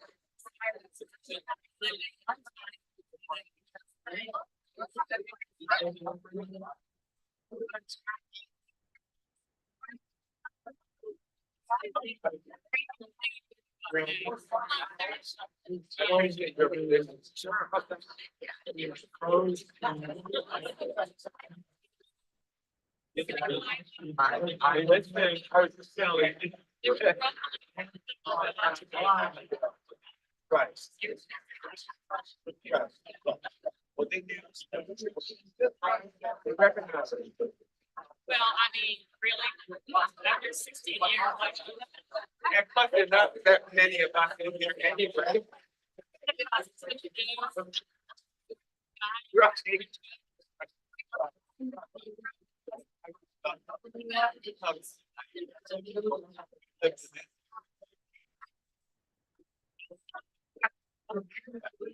And still there.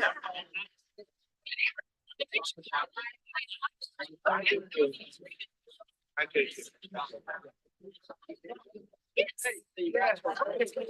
Yeah.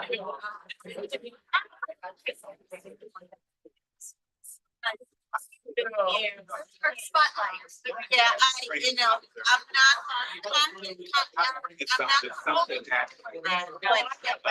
Trey's been working on a trade, and I just need to go back and say, Trey.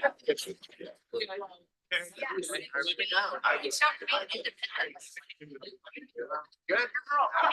She's so wonderful. She's like.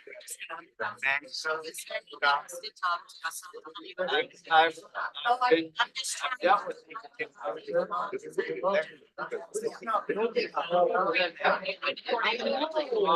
I know, and I'm like.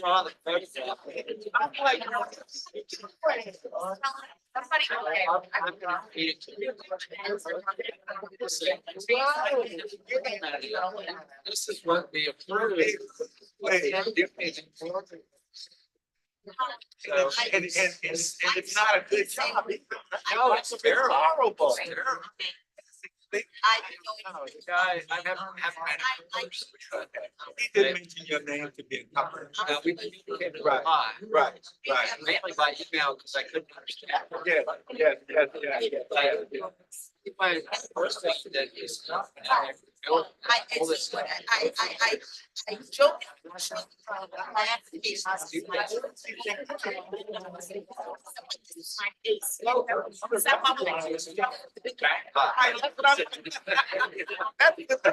But anyway.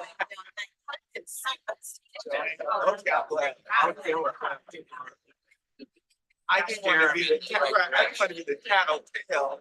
So I've been in there since it started. They asked me, my first question is, where's your mind? So that's my conversation. Yeah. Go back to what it was, which doesn't plus. Right. Yeah. With the French door, with the French door. I don't. Then he had license. He has, his weight stuff up there. Yeah. What's he gonna do?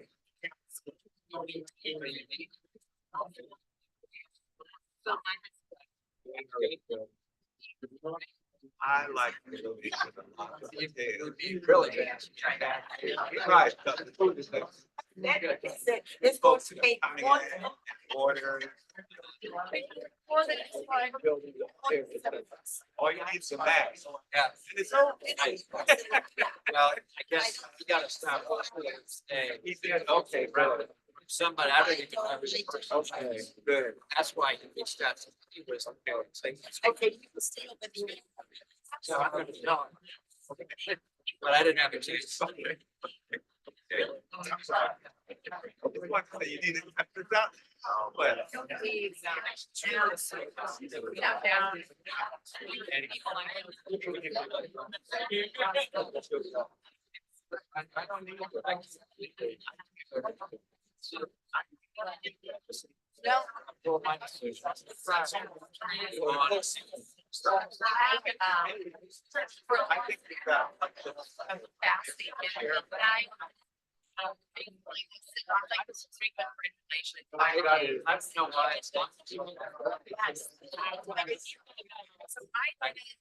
After I had kids,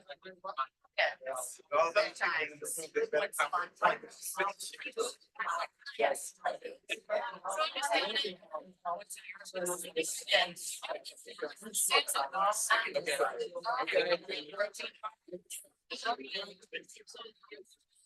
was getting ready to say,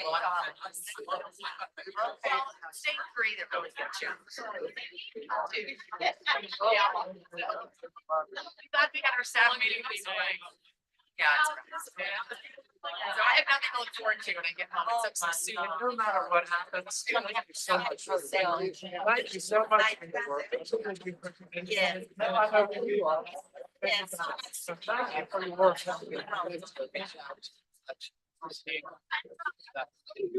You're not excited about those are good sources because I love it a lot.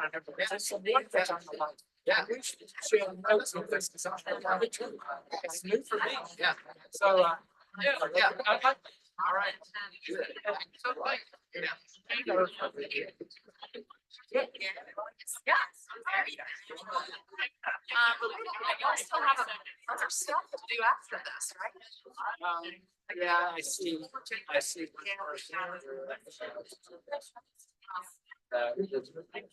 Oh, yeah. Is that Donna James? The other two. I think it's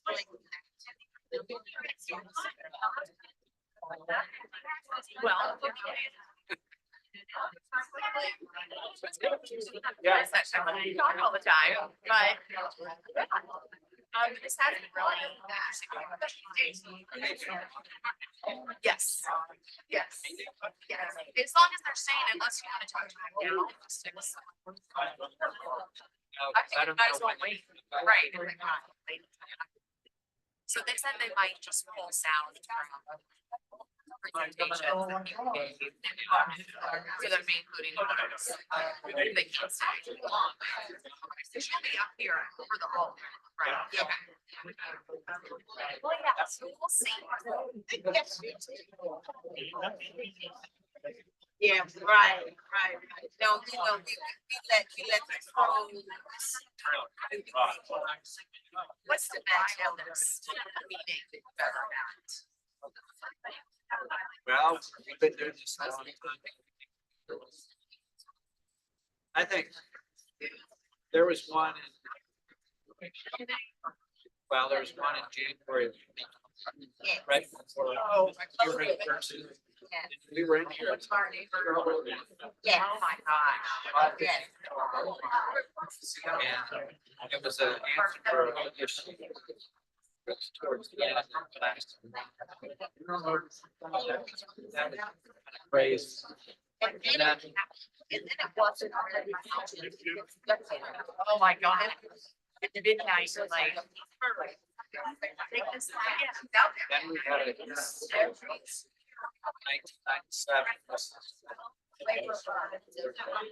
No, I didn't start this in 1999. Yeah, it was over the hotel. Yes. Yeah. Oh, as I remember, Judge Fields, yes, I was there. Yes, yes. Hurry up with that. No, I told her. No, I think he's concerned. I think you said, this would be a good one to observe. Yes, yes. Yes, I did. Yes, I did. But Abby was still. That should have been the first. Yeah. And Walmart, big boxes, that was kind of long. The one, at Town Center, not Town Center, but Big West Central Circle. That was kind of long, maybe not there, but it was intense because he's not informed. All over the place. Then the other one.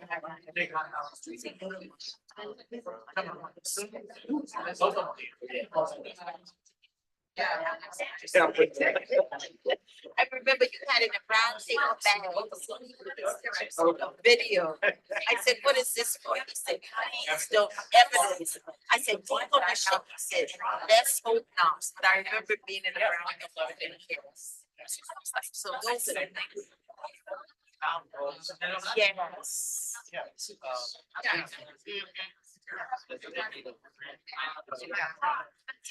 Yes.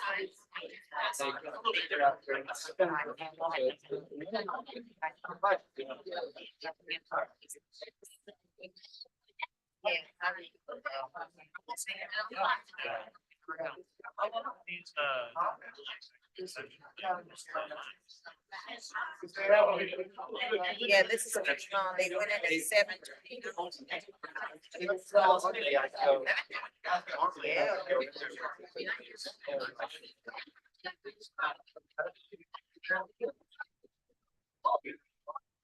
I don't go in there to argue.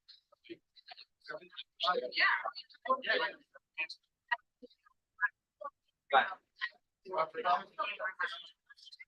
We don't do executive sessions.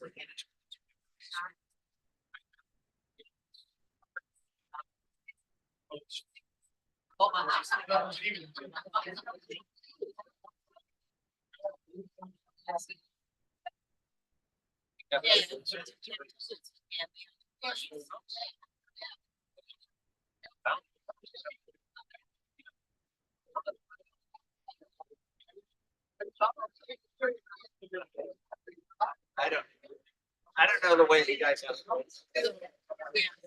so we don't mind, because, you know, trying to make sure you don't be.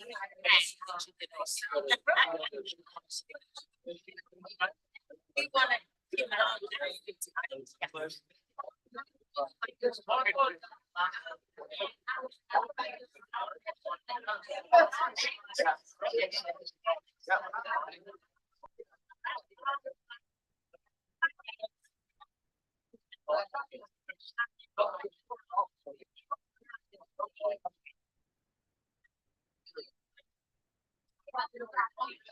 Yeah, it starts to monitor.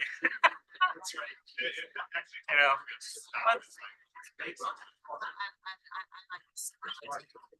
Yes. That's true. Yeah.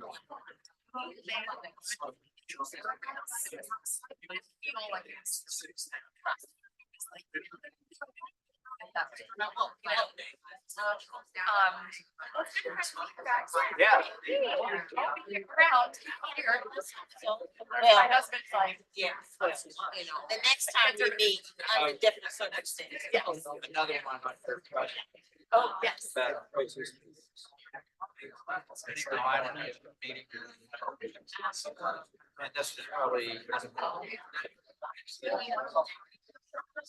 That was about 2003.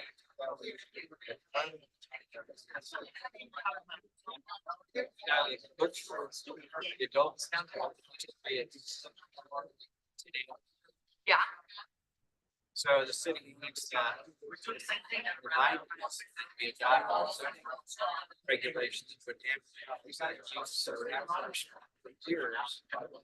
That's just what Yeah. they caught that. And so I had to go over there and do some reconnaissance uncover. It told them they had to close. So they got Tommy Colts. Yeah. Oh, yeah. Yeah. And I like them. But then they brought in. And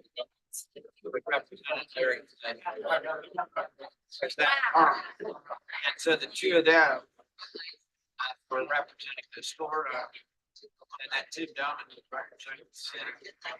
And so Tommy says, I want to sit in a chair in front of the court as the witness stand when this text. Yeah. Me and folks officer. And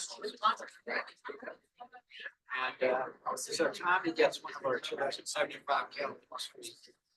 And he starts spinning it. So the height of the chair goes up. And I sit in the chair and my feet are dangling. I couldn't even have some feet working, so I'm going there. But then I was, that was a weird hearing.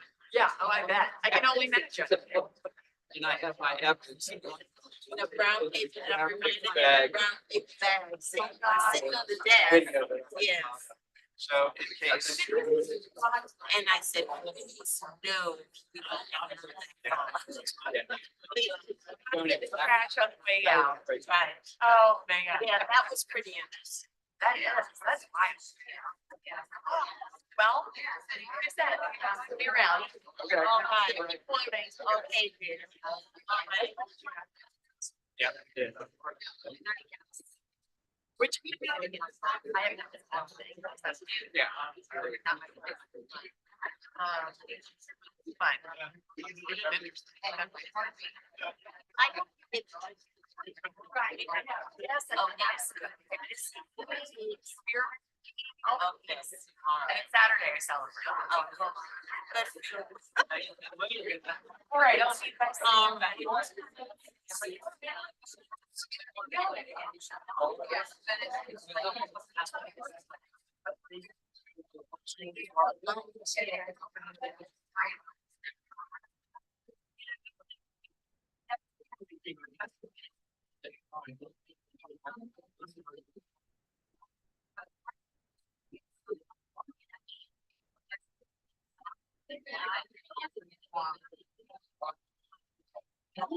Alvin texted me, said,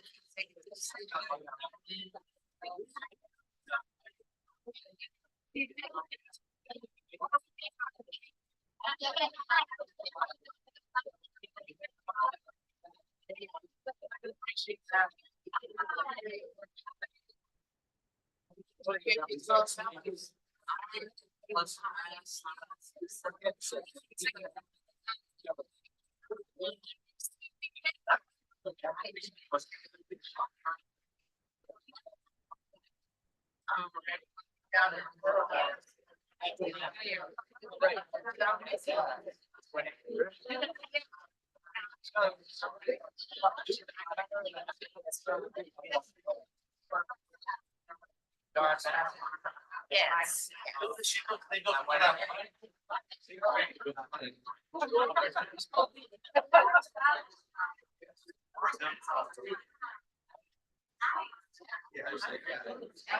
I wasn't trying to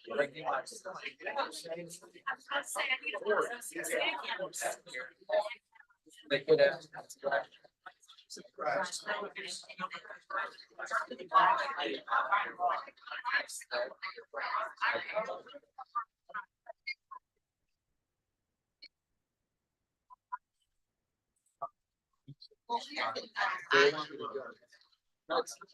I guess you expect. They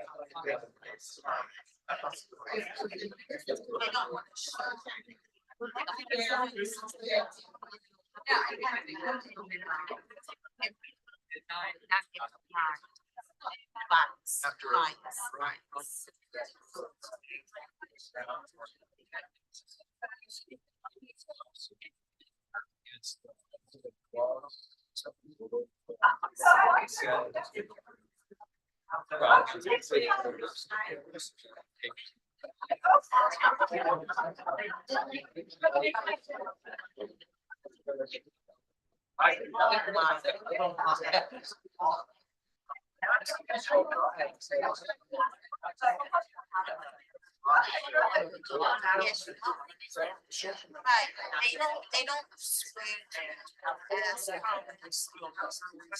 I said, lawyers have something to raise their findings. And I said,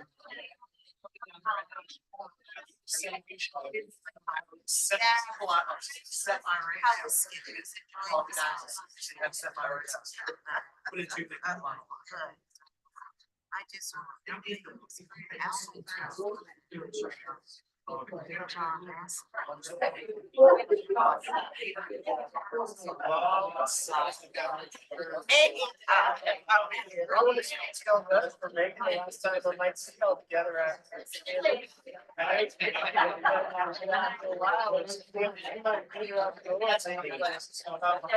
Very much.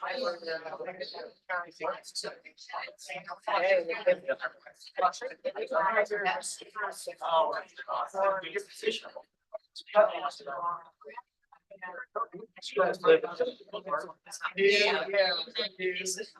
And feel the opposite form, so I'm not, you won't be as directly affected, but all these people who live. Around there, it's not cool. Thank you very much. Well, thank you for, the extra work you did on the grant. Oh, I appreciate that, yeah. Getting that additional information, getting that distinction. I think. Yeah. And we had a good meeting today, sorry. She was. Being 93, she's very aware and methods and knows her name, everybody's name and name, and what church they were in, and what church, when they changed over, and all of this stuff. She's very much not crazy. That's good. But I think she just didn't understand what we were doing. She doesn't read drawings at all. It's okay. And so we were able to kind of help her to understand. All right, thank you. All right.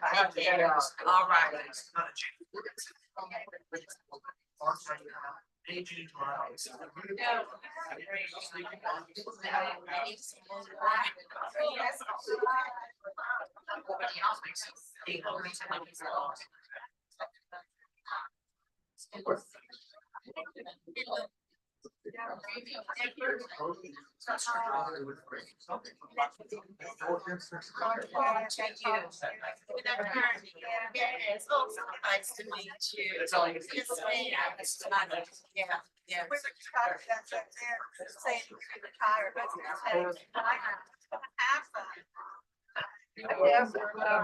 Hey, Yeah, she knows Lenny very well, and she was asking me about some, post-construction neighborhood. Was her, her rights to set back.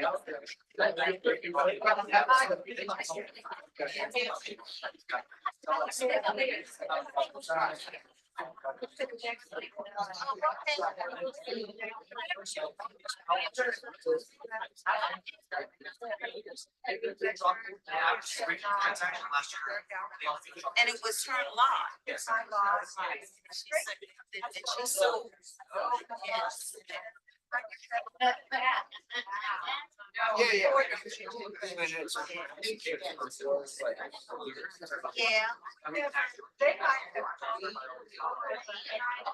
I was not going to.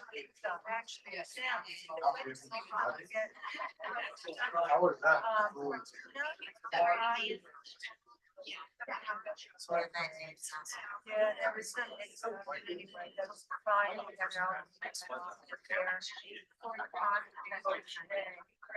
And I think it's really loud in our storm. Assistant's house and everything. And function of a child.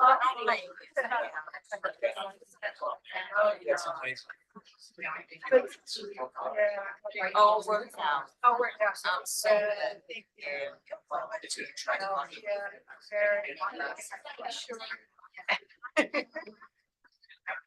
We like happy action, really.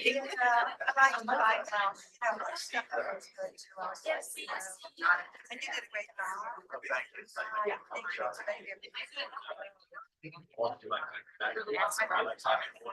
So I don't take it. I knew I didn't have to.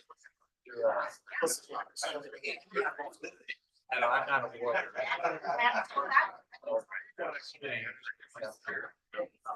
You got the. I know they're gonna. Make a lot of great points. So that makes it easy.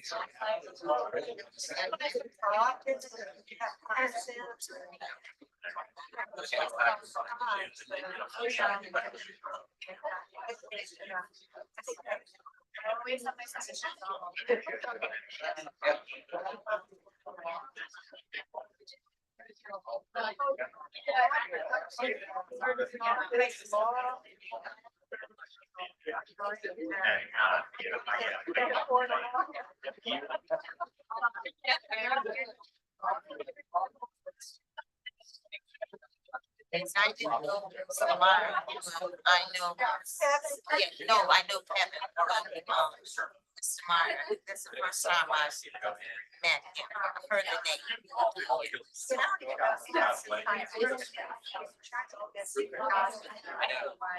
We had that conversation. Yeah. Before. He's good. Yeah. But I never knew him because he didn't do anything. So even though I hear this lawyer, our past cross. A lot of us.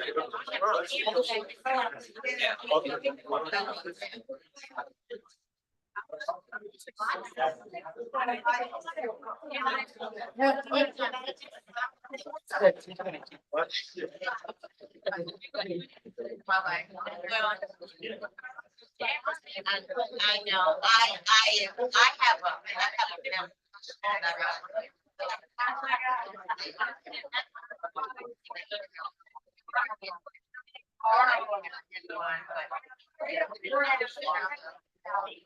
worse than it ever has been, it's getting worse. And so when I went to my doctor, he said, I said, not all the time. But anyway, no, I'll be okay. Yeah. I just not to yeah, well, still, I started not to, I said, just what they had, but I've been advised that it's so sad, you know.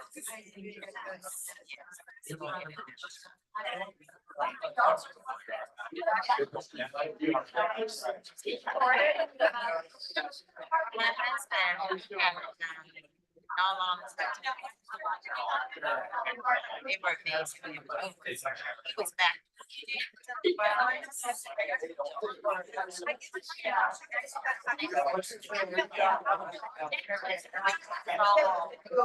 Yeah, exactly. Walk. He's still walking, he's back. He'll get out. He went out Lakes Tennis. And he went out this past Sunday just to see them because they've been texting me. He wanted to see you. And I'm glad that he was one of the reasons I had a hospital.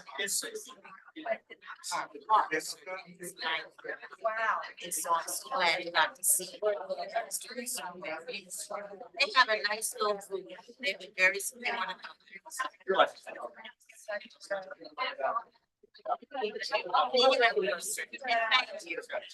Take care. I'll tell Lenny the next time I talk to her. Okay, good. All right. Okay.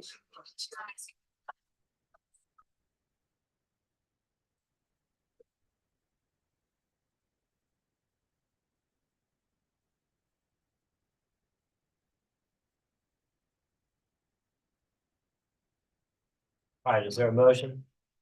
I'll make a motion, exit executive session. All right, is there a second? All right, Mr. Morrison got the second in after Mr. Bennett made the motion to exit executive session. All in favor, please say aye. Aye. Any opposed? None are opposed. We are now out of executive session. We took executive session to receive advice from counsel. No decision was made by the board, but we do have another question or two for Mr. Brandenburg. Yeah, I see you here. So, Mr. Brandenburg, the large scale concert series is not in existing use of the Johnson Hagan Stadium, is it? Is Johnson Haygood Stadium currently used for large-scale concerts? It has had large-scale concerts in the past, But yes. is Most it- recent was the Lieutenant Dan concert in 2013. Okay, so that was 11 years ago. Yes. And would you agree that this is a new initiative by the Citadel to bring large-scale concerts to the stadium? I think it was that. Okay, and because the deal with Southern Entertainment is a recent development. Yes. Okay, and it was newsworthy because it was something new. Yes. Okay. All right, any other questions for Mr. Brandenburg? I'll make a motion to affirm the decision of the zoning administrator. Okay, is there a second? All right, there's a motion that's been made by Mr. McKay to affirm the decision of the zoning administrator. That motion has been seconded by Ms. Grass, and let me just open it up to discussion. Does anybody have anything they want to say about this motion before we vote? I'll say a couple things. It's our understanding from the Citadel's application that it does acknowledge, and in fact, it requested the city to apply the school overlay zone to its property, both to its campus property and to the Johnson Haygood property. And specifically in section 54-225, subsection A, intent. The intent of the School S overlay zone is to provide for appropriate sites for the establishment or expansion of school uses. And to my mind, expansion of school uses would mean something that's new or different from one of the uses that is already occurring at Johnson Haygood Stadium. And there's also further support in that section on subsection B, permitted uses, where it says the Board of Zoning Appeals zoning shall approve the manner of the school use as an exception. And therefore, I think, at least it may be my opinion, that a new use would be an expanded use for large scale concert series such as that was advertised in the paper. And therefore such an expansion of use would necessarily have to come before the Board of Zoning Appeals under these specific circumstances for a special exception before such an expansion of use could be granted under the school overlay zone, which applies to the Citadel's campus in Johnson Haygood. Would a vote in favor of the present motion not preclude, by anything Mr. Batchelder has already ruled, not preclude an application for a special exception?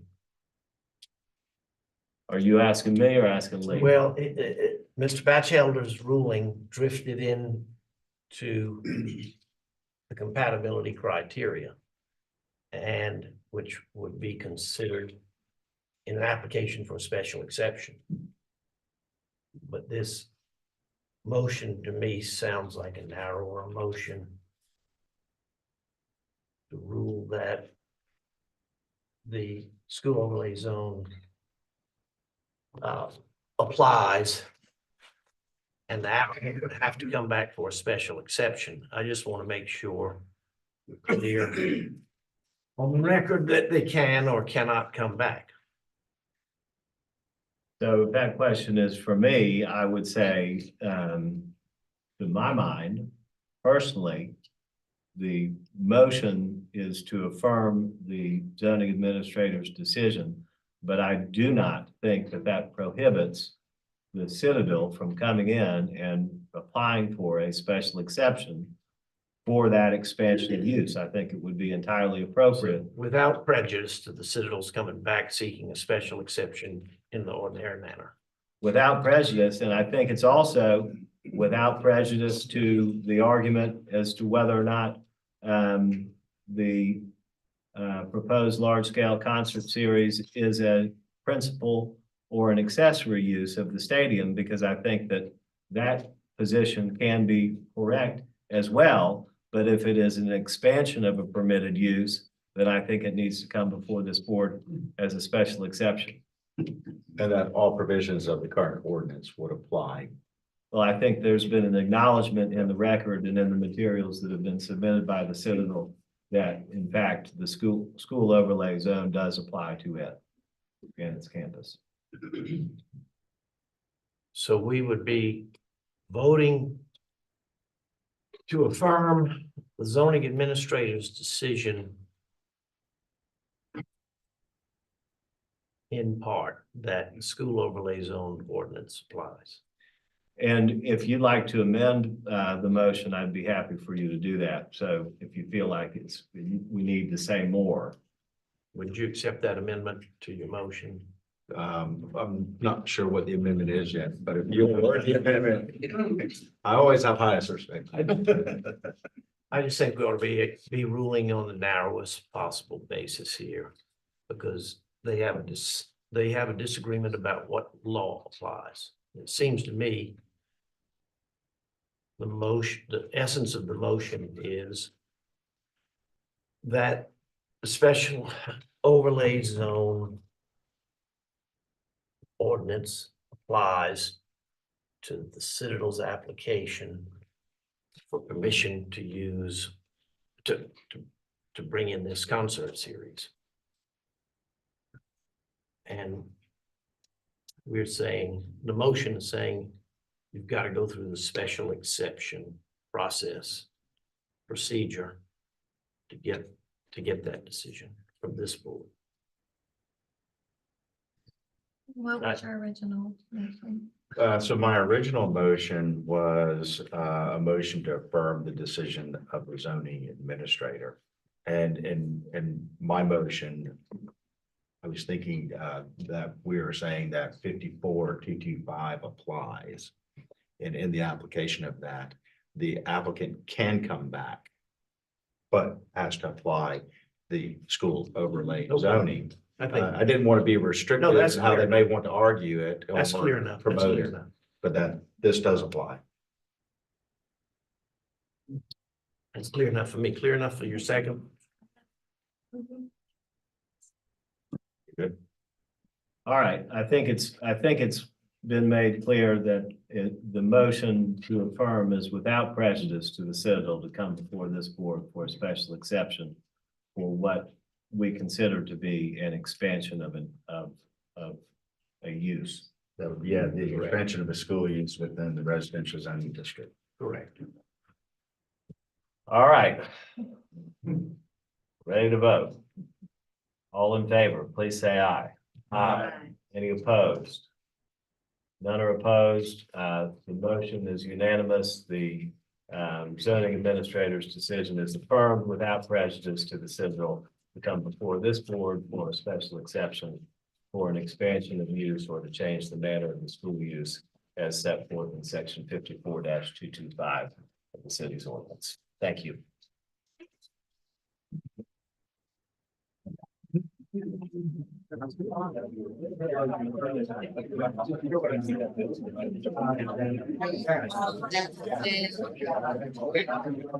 Maybe not tonight.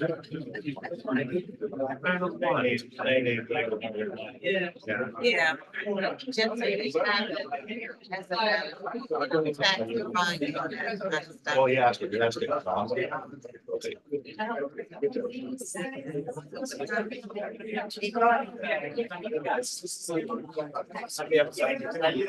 you been? Hadn't seen him so long. Hadn't seen him up and rolling. Yeah, I think it there. Thank you.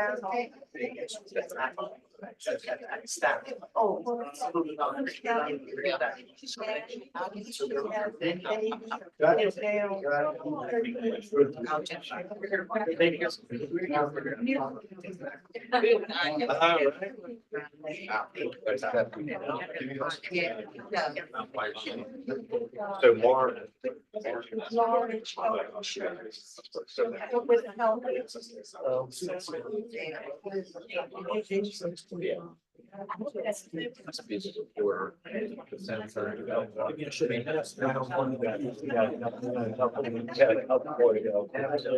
By the way, you had a great.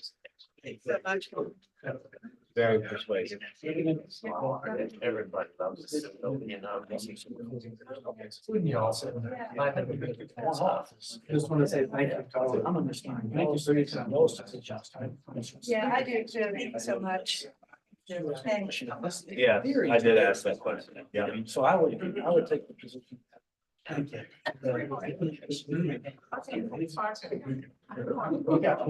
We got four more. Let's get a good order from our Thanks so much. lawyer. I think the whole purpose of this is supposed to provide clarity. Right. I would think this just opened up a lot of doors for a lot of people. There's no clarity. It's interesting to go through something where we see how many feet you can have on this or that. Dude, we don't even know if we got a contract. We don't know if we got a contract about how many on the side. We can't plan to go. Take this thing on. Can't plan to go. Take it forward.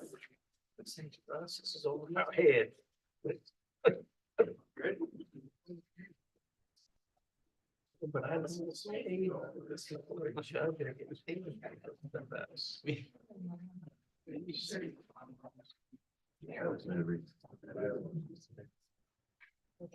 Yeah.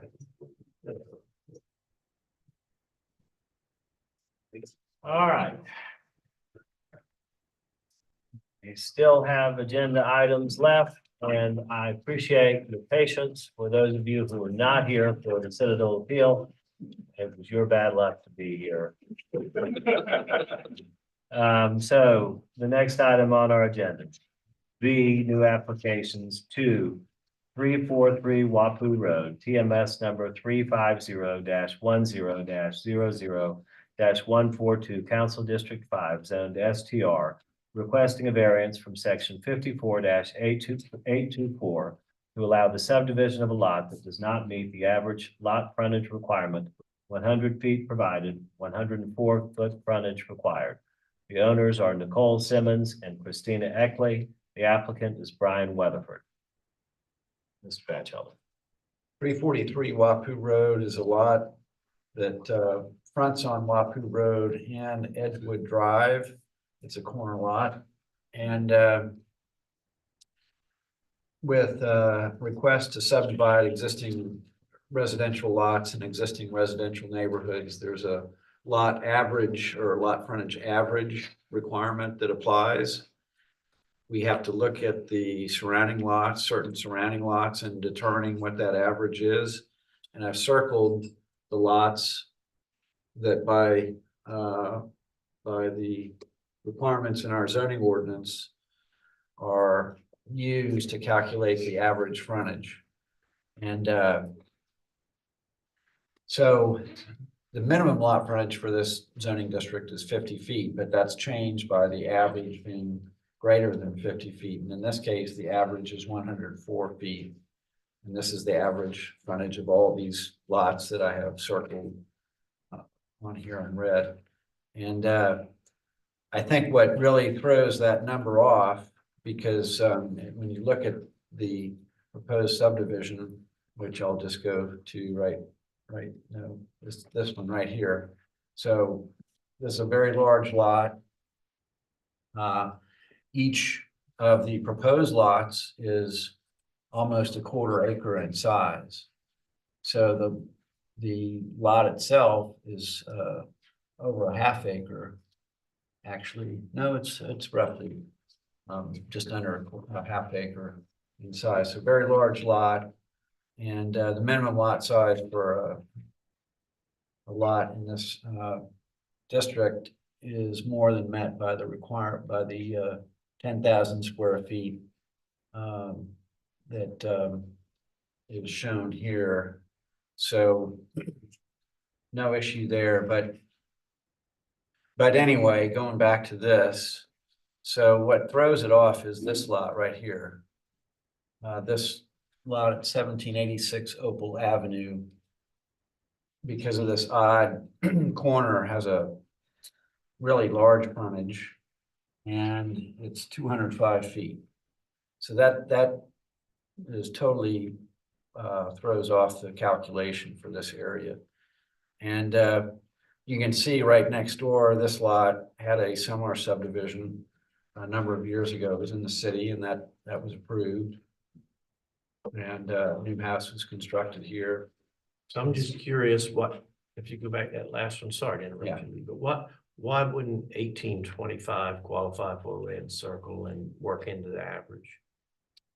Well, because we count the lots that adjoin and then lots on the same side of the street as the lot frontage, and that's Wapu Road, rather, in this case. 5 lots over, 5 lots up this way, and then lots directly across the street. So that includes this lot and this lot. Okay, thank you. So anyway, the proposed subdivision nearly satisfies the skewed average frontage of 104 feet, and will not adversely affect neighboring properties. It's very reasonable, so I recommend approval of this request. This is the subdivision of the lot next door, occurred a number of years ago, 2014. This is the proposed subdivision, and this is a blow up of that, so you can see that these lots are quite large. I think the minimum lot size is 6,000 square feet for this zoning district, and they're 10,000 square feet. And these are just some photographs of the neighboring house, I believe, and the existing house on this lot.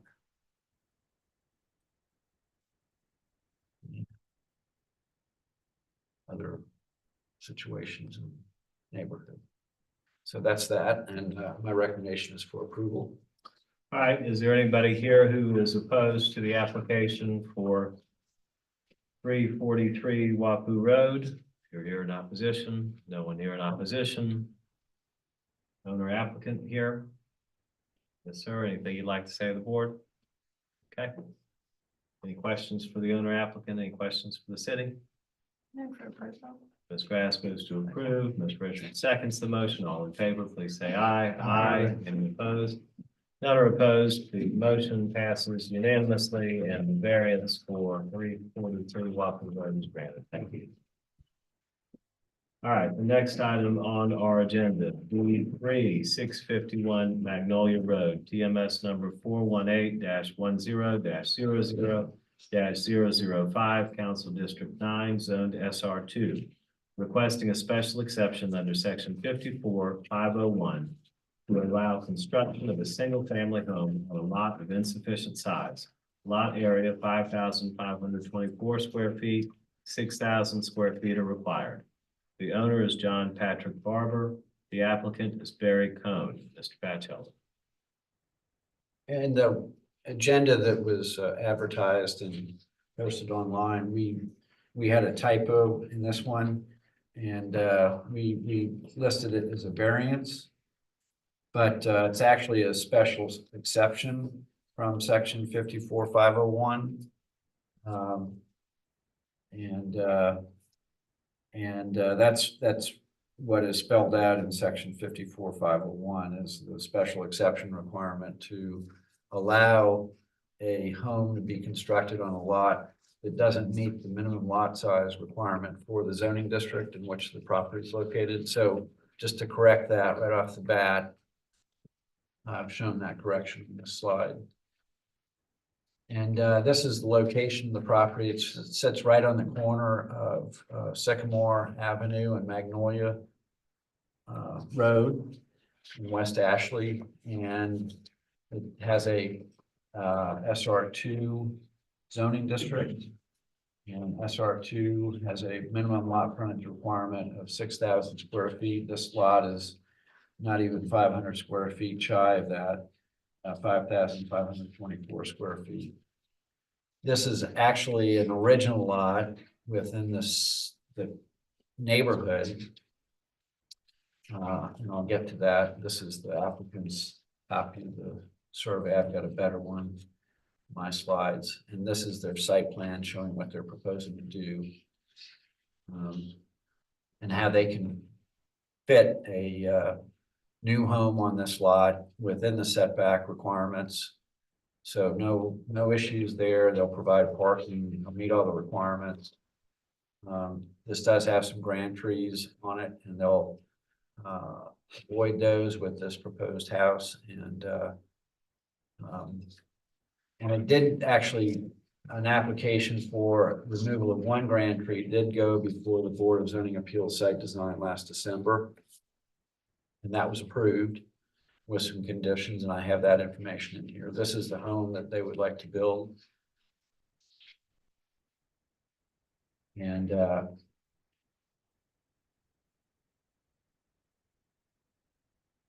this is the permit that was issued by the city after that approval by the Board of Zoning Appeals Site Design. Now, this is the survey that was recorded back in 1939 to plat all of the lots in this section. This is Carolina Terrace. And you see the lot in question that's highlighted here. And this is a blow up of that. And the lot configuration that exists today is exactly the same as was created back in 1939. It just happens to have been owned by the adjoining property owner and used as a part of their yard, but that's not unusual in the city. There have been other situations where that's happened, and years go by, and then eventually a home gets built on the lot. That's happened in all parts of the city, including along Murray Boulevard and South Battery, where land was created and lots were created in the early 1900s, and over time, new homes have been built on some of those lots. And this is the item from the December 6th Board of Zoning Appeals Site Design meeting, where the tree removal request was heard and approved. And this is the site plan that was presented back then. And this is the 25-inch live oak tree right here that was approved for removal. But as a condition of the approval, the staff asked that the applicant shift this patio to the other side of the backyard or the back of the house, and shift the house further back on the lot to get it away from these trees that would remain. And and that was done. This is all the conditions that were recommended by the city and approved by the board. And the approval of the board is right here. And this is the section that we're dealing with, a lot of insufficient size.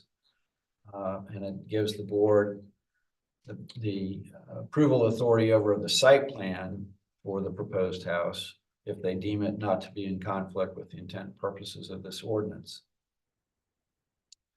And now this is the proposed site plan. So they've shifted the patio back here. They've moved the house further back on the lot. There's more space along this side of the property where the grand trees are located. And some of these trees have limbs that come out over the front yard, what will be the front yard of this house. And so that was the reason for pushing it back, was to avoid those limbs. And so that concludes the presentation, but my recommendation is that this satisfies the special exception requirements to allow you to approve the site plan for this proposed single-family home on this lot. I know that there are some concerns about the berm that exists along the side of the property where these trees are growing. They'll have to modify that berm over here to put the driveway in, but I think it would be unreasonable to not allow this lot to have a home on it and not allow them to have parking. So my recommendation is for approval of this property. All right, thank you, Lee. Is there anybody here in opposition to the application for 651 Magnolia? Yes, ma'am. Wait, I'm sorry, we'll hear from you in just a moment. We'll hear from the applicant first. Do we have the owner of the applicant here? Please come on up and. Good evening. Yes, I'm sir. Barry Cohn, and I think Lee's done a great job going through the history of the site. The tree that was on it was a danger. It was leaning. It was determined to be a risk. We didn't know at the time that we needed a special exception for the minimum lot size. But we feel like we've found the smallest footprint that we can to minimize any damage to any trees. We've adjusted the site plan to avoid those trees, and we will have an arborist per the agreement for the variance on site when any work is done in the berm to connect the driveway to the encroachment permit there. So I would ask that you review this here and approve it. Thank you. Okay, thank you, Mr. Cohn. Anybody have any questions for Mr. Cohn while he's here? Thank you. All right, we'll hear anybody else in support, Mr. Cohn? Okay, we're ready. Thank you. You're welcome. My name is Donna Jacobs and I live in Burnsdowns, and I also wrote the history of West Ashley in the Arcadia book. I wrote my comments to the board because as it was published, it was a variance. And so part of my request tonight is maybe the board defer this till it can be properly noticed, because there may be more people in the community that have concerns.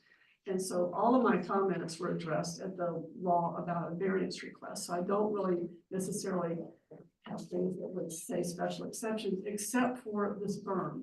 I did submit the plat, or it's called the map of the Charleston defenses, that was done from Pierre Beauregard that shows all the fortifications in West Ashley. There is, and I bought a copy of that we can pass them on if nobody saw this. I highlighted it. I highlighted it because it's red on the map, and of course it's a black and white copy. That fortification runs from the Henkel property all across up to what have been the Brown property on the Hillsburg plantation. It is interpreted on the Greenway, and Mr. Arthur Ravenel, before he passed away, showed me some of the fortification that still existed in the kind of the marsh on the property. That berm that sits on the side of this property is possible, and I have no definitive proof that it's part of that fortification. And that driveway is proposed right across it. And it's most unfortunate in West Ashley, where we don't have an ordinance for archaeology to come before y'all to ask for these kinds of things, for things to be potentially destroyed that have not been properly looked at. As far as the house, I'm all for getting housing. We need housing, and this is a lot that would propose housing. But I'm most concerned right now that we haven't properly assessed that berm historically, considering its significance. So my question is more for deferral, for better information about this before we just once again come in without full information. This is a very prominent intersection. The other existing house on the lot is a beautiful home. And there's a lot of considerations that are probably not in the legal review of your board, except for a deferral for further information. So I won't kind of reiterate things that don't apply. I will say that I was on the West Ashley Revitalization Commission. When we put together Plan West Ashley, I brought it here.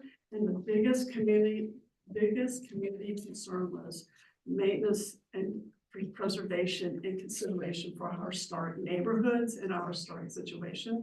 And this was a very prominent intersection. So I just would like that board to consider at least a deferral for more full analysis of this. Thank you for letting me speak. Thank you, Ms. Jacobson. Mr. Cohn, any response? The only response I can give is that whatever is there is, I guess you could call it a berm.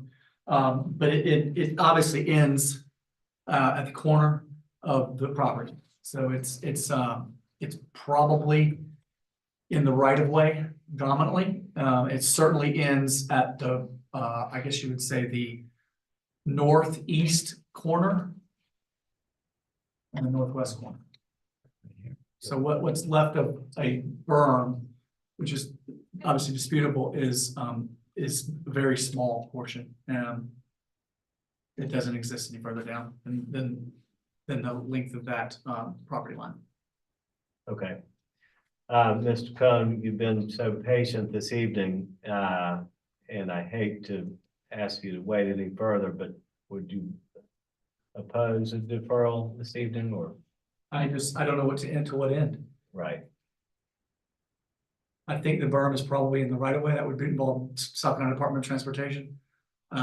It doesn't seem to have any historic significance. If there is a berm, it is a mound of some sort, but it doesn't appear to anyone that has ever seen the site to be historic. I live in West Ashley. I was not to say devastated when Ashley Hall was developed. I think there's areas we should develop and areas we shouldn't. I don't think any reasonable party would go out there and look at that and say, this is destruction of a historic site. It just doesn't apply in this case. So I guess your answer is I would prefer to not have a deferral. I just don't see the reason for it in this case. Thank you, Mr. Cohn. I have a question. I'm sorry, real quick. Without a photo, it's kind of hard to understand maybe sort of the scale of the berm we're talking about. Is this something like 18 inches tall? what's the roughly under 3 feet? Yes. Okay. And the intent with the driveway is to essentially just level it out so you can drive right on through. There's no intent to try and go over or anything like that. We could leave as much as practical. There's going to be some input from DOT with where it ties into the right of way. They don't like to have water shed back. So it'll have to be accommodated from a physical standpoint with the encroachment permits process with DOT. But it is obviously we would cut it as low as possible, but to keep positive drainage on the site. As a state agency, they don't have any, have they commented on potential archaeology? And I'm maybe sort of section 106 or anything like that. Okay. There's a nice fence around the property, which would preclude, as well as the corner there would be difficult. We would have a very difficult time making a driveway at that corner, given the intersection. The feasibility of the driveway where it's located is the most feasible location.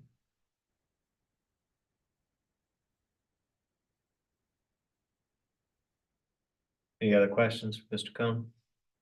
I would make a motion, if the board will consider it, to defer the application since it was published as a variance request instead of the special exception, but then also to address some of the concerns about the potential historic significance of the property or that particular portion of the property.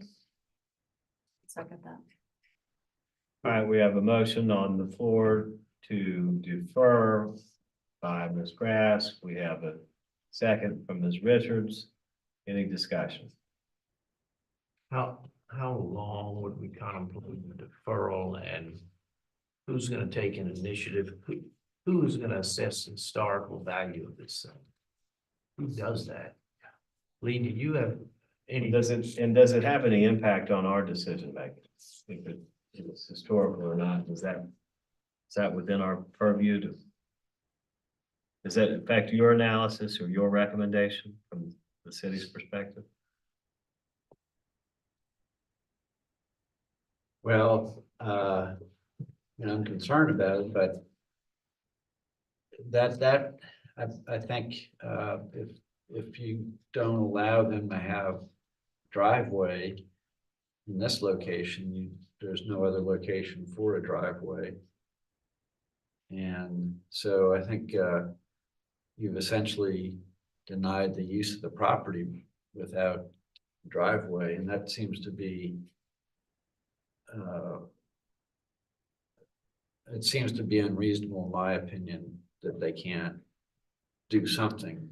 Well, I mean, couldn't we at least just have it, or I mean, if Ms. Jacobs wants to take the lead, I don't know, but I mean, at least have it investigated and just know what it is. It doesn't necessarily preclude the use of the property or even establishing the driveway there. It would just be a matter of record.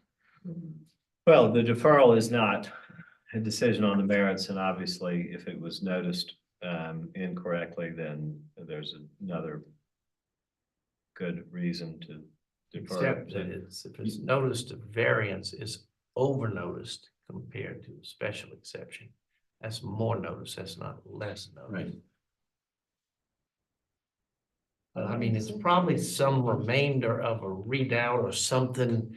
There's no suggestion that there's architectural significance to it other than a part of an old fortification that's largely eliminated by other development by now, and it may well be that.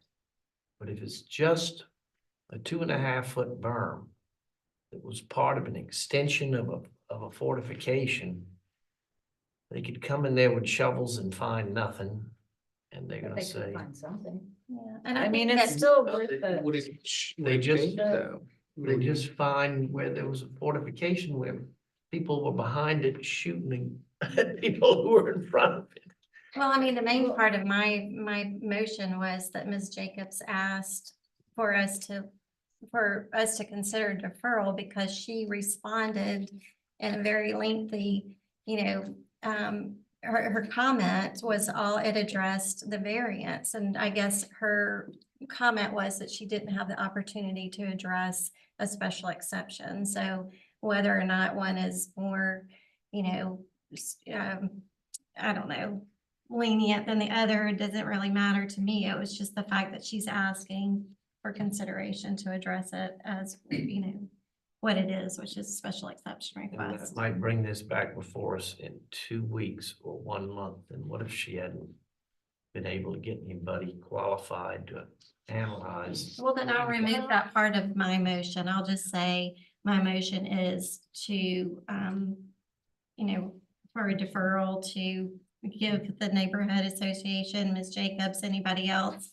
There was another resident, Charlie Smith at 333 Wapu Road, who also submitted a letter. The opportunity to address what the application really is. I mean, I just think that's, and I'll remove and they can, That way it could be posted as a special exception. right.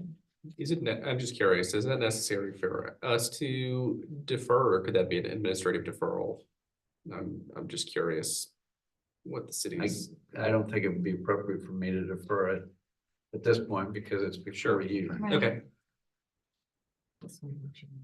So the motion is deferred, so The motion is to defer as amended, to defer on the basis of the renoticing as a special exception. And can I make a point about Yes. that? Because we've already advertised the next hearing on the 16th. No. On the the June 18th. June 18th. So we can't change this and put it on that agenda.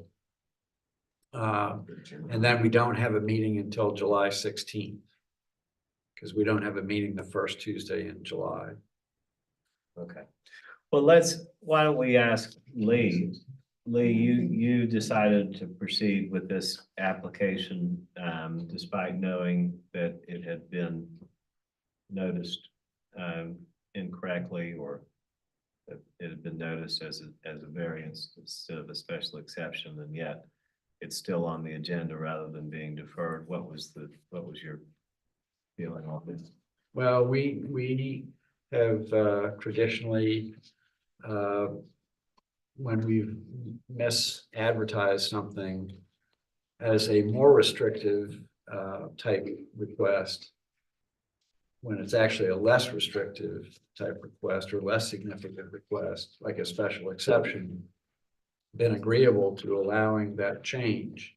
Because in effect, we're lessening the level of scrutiny that this application should have by going from a variance to a special exception.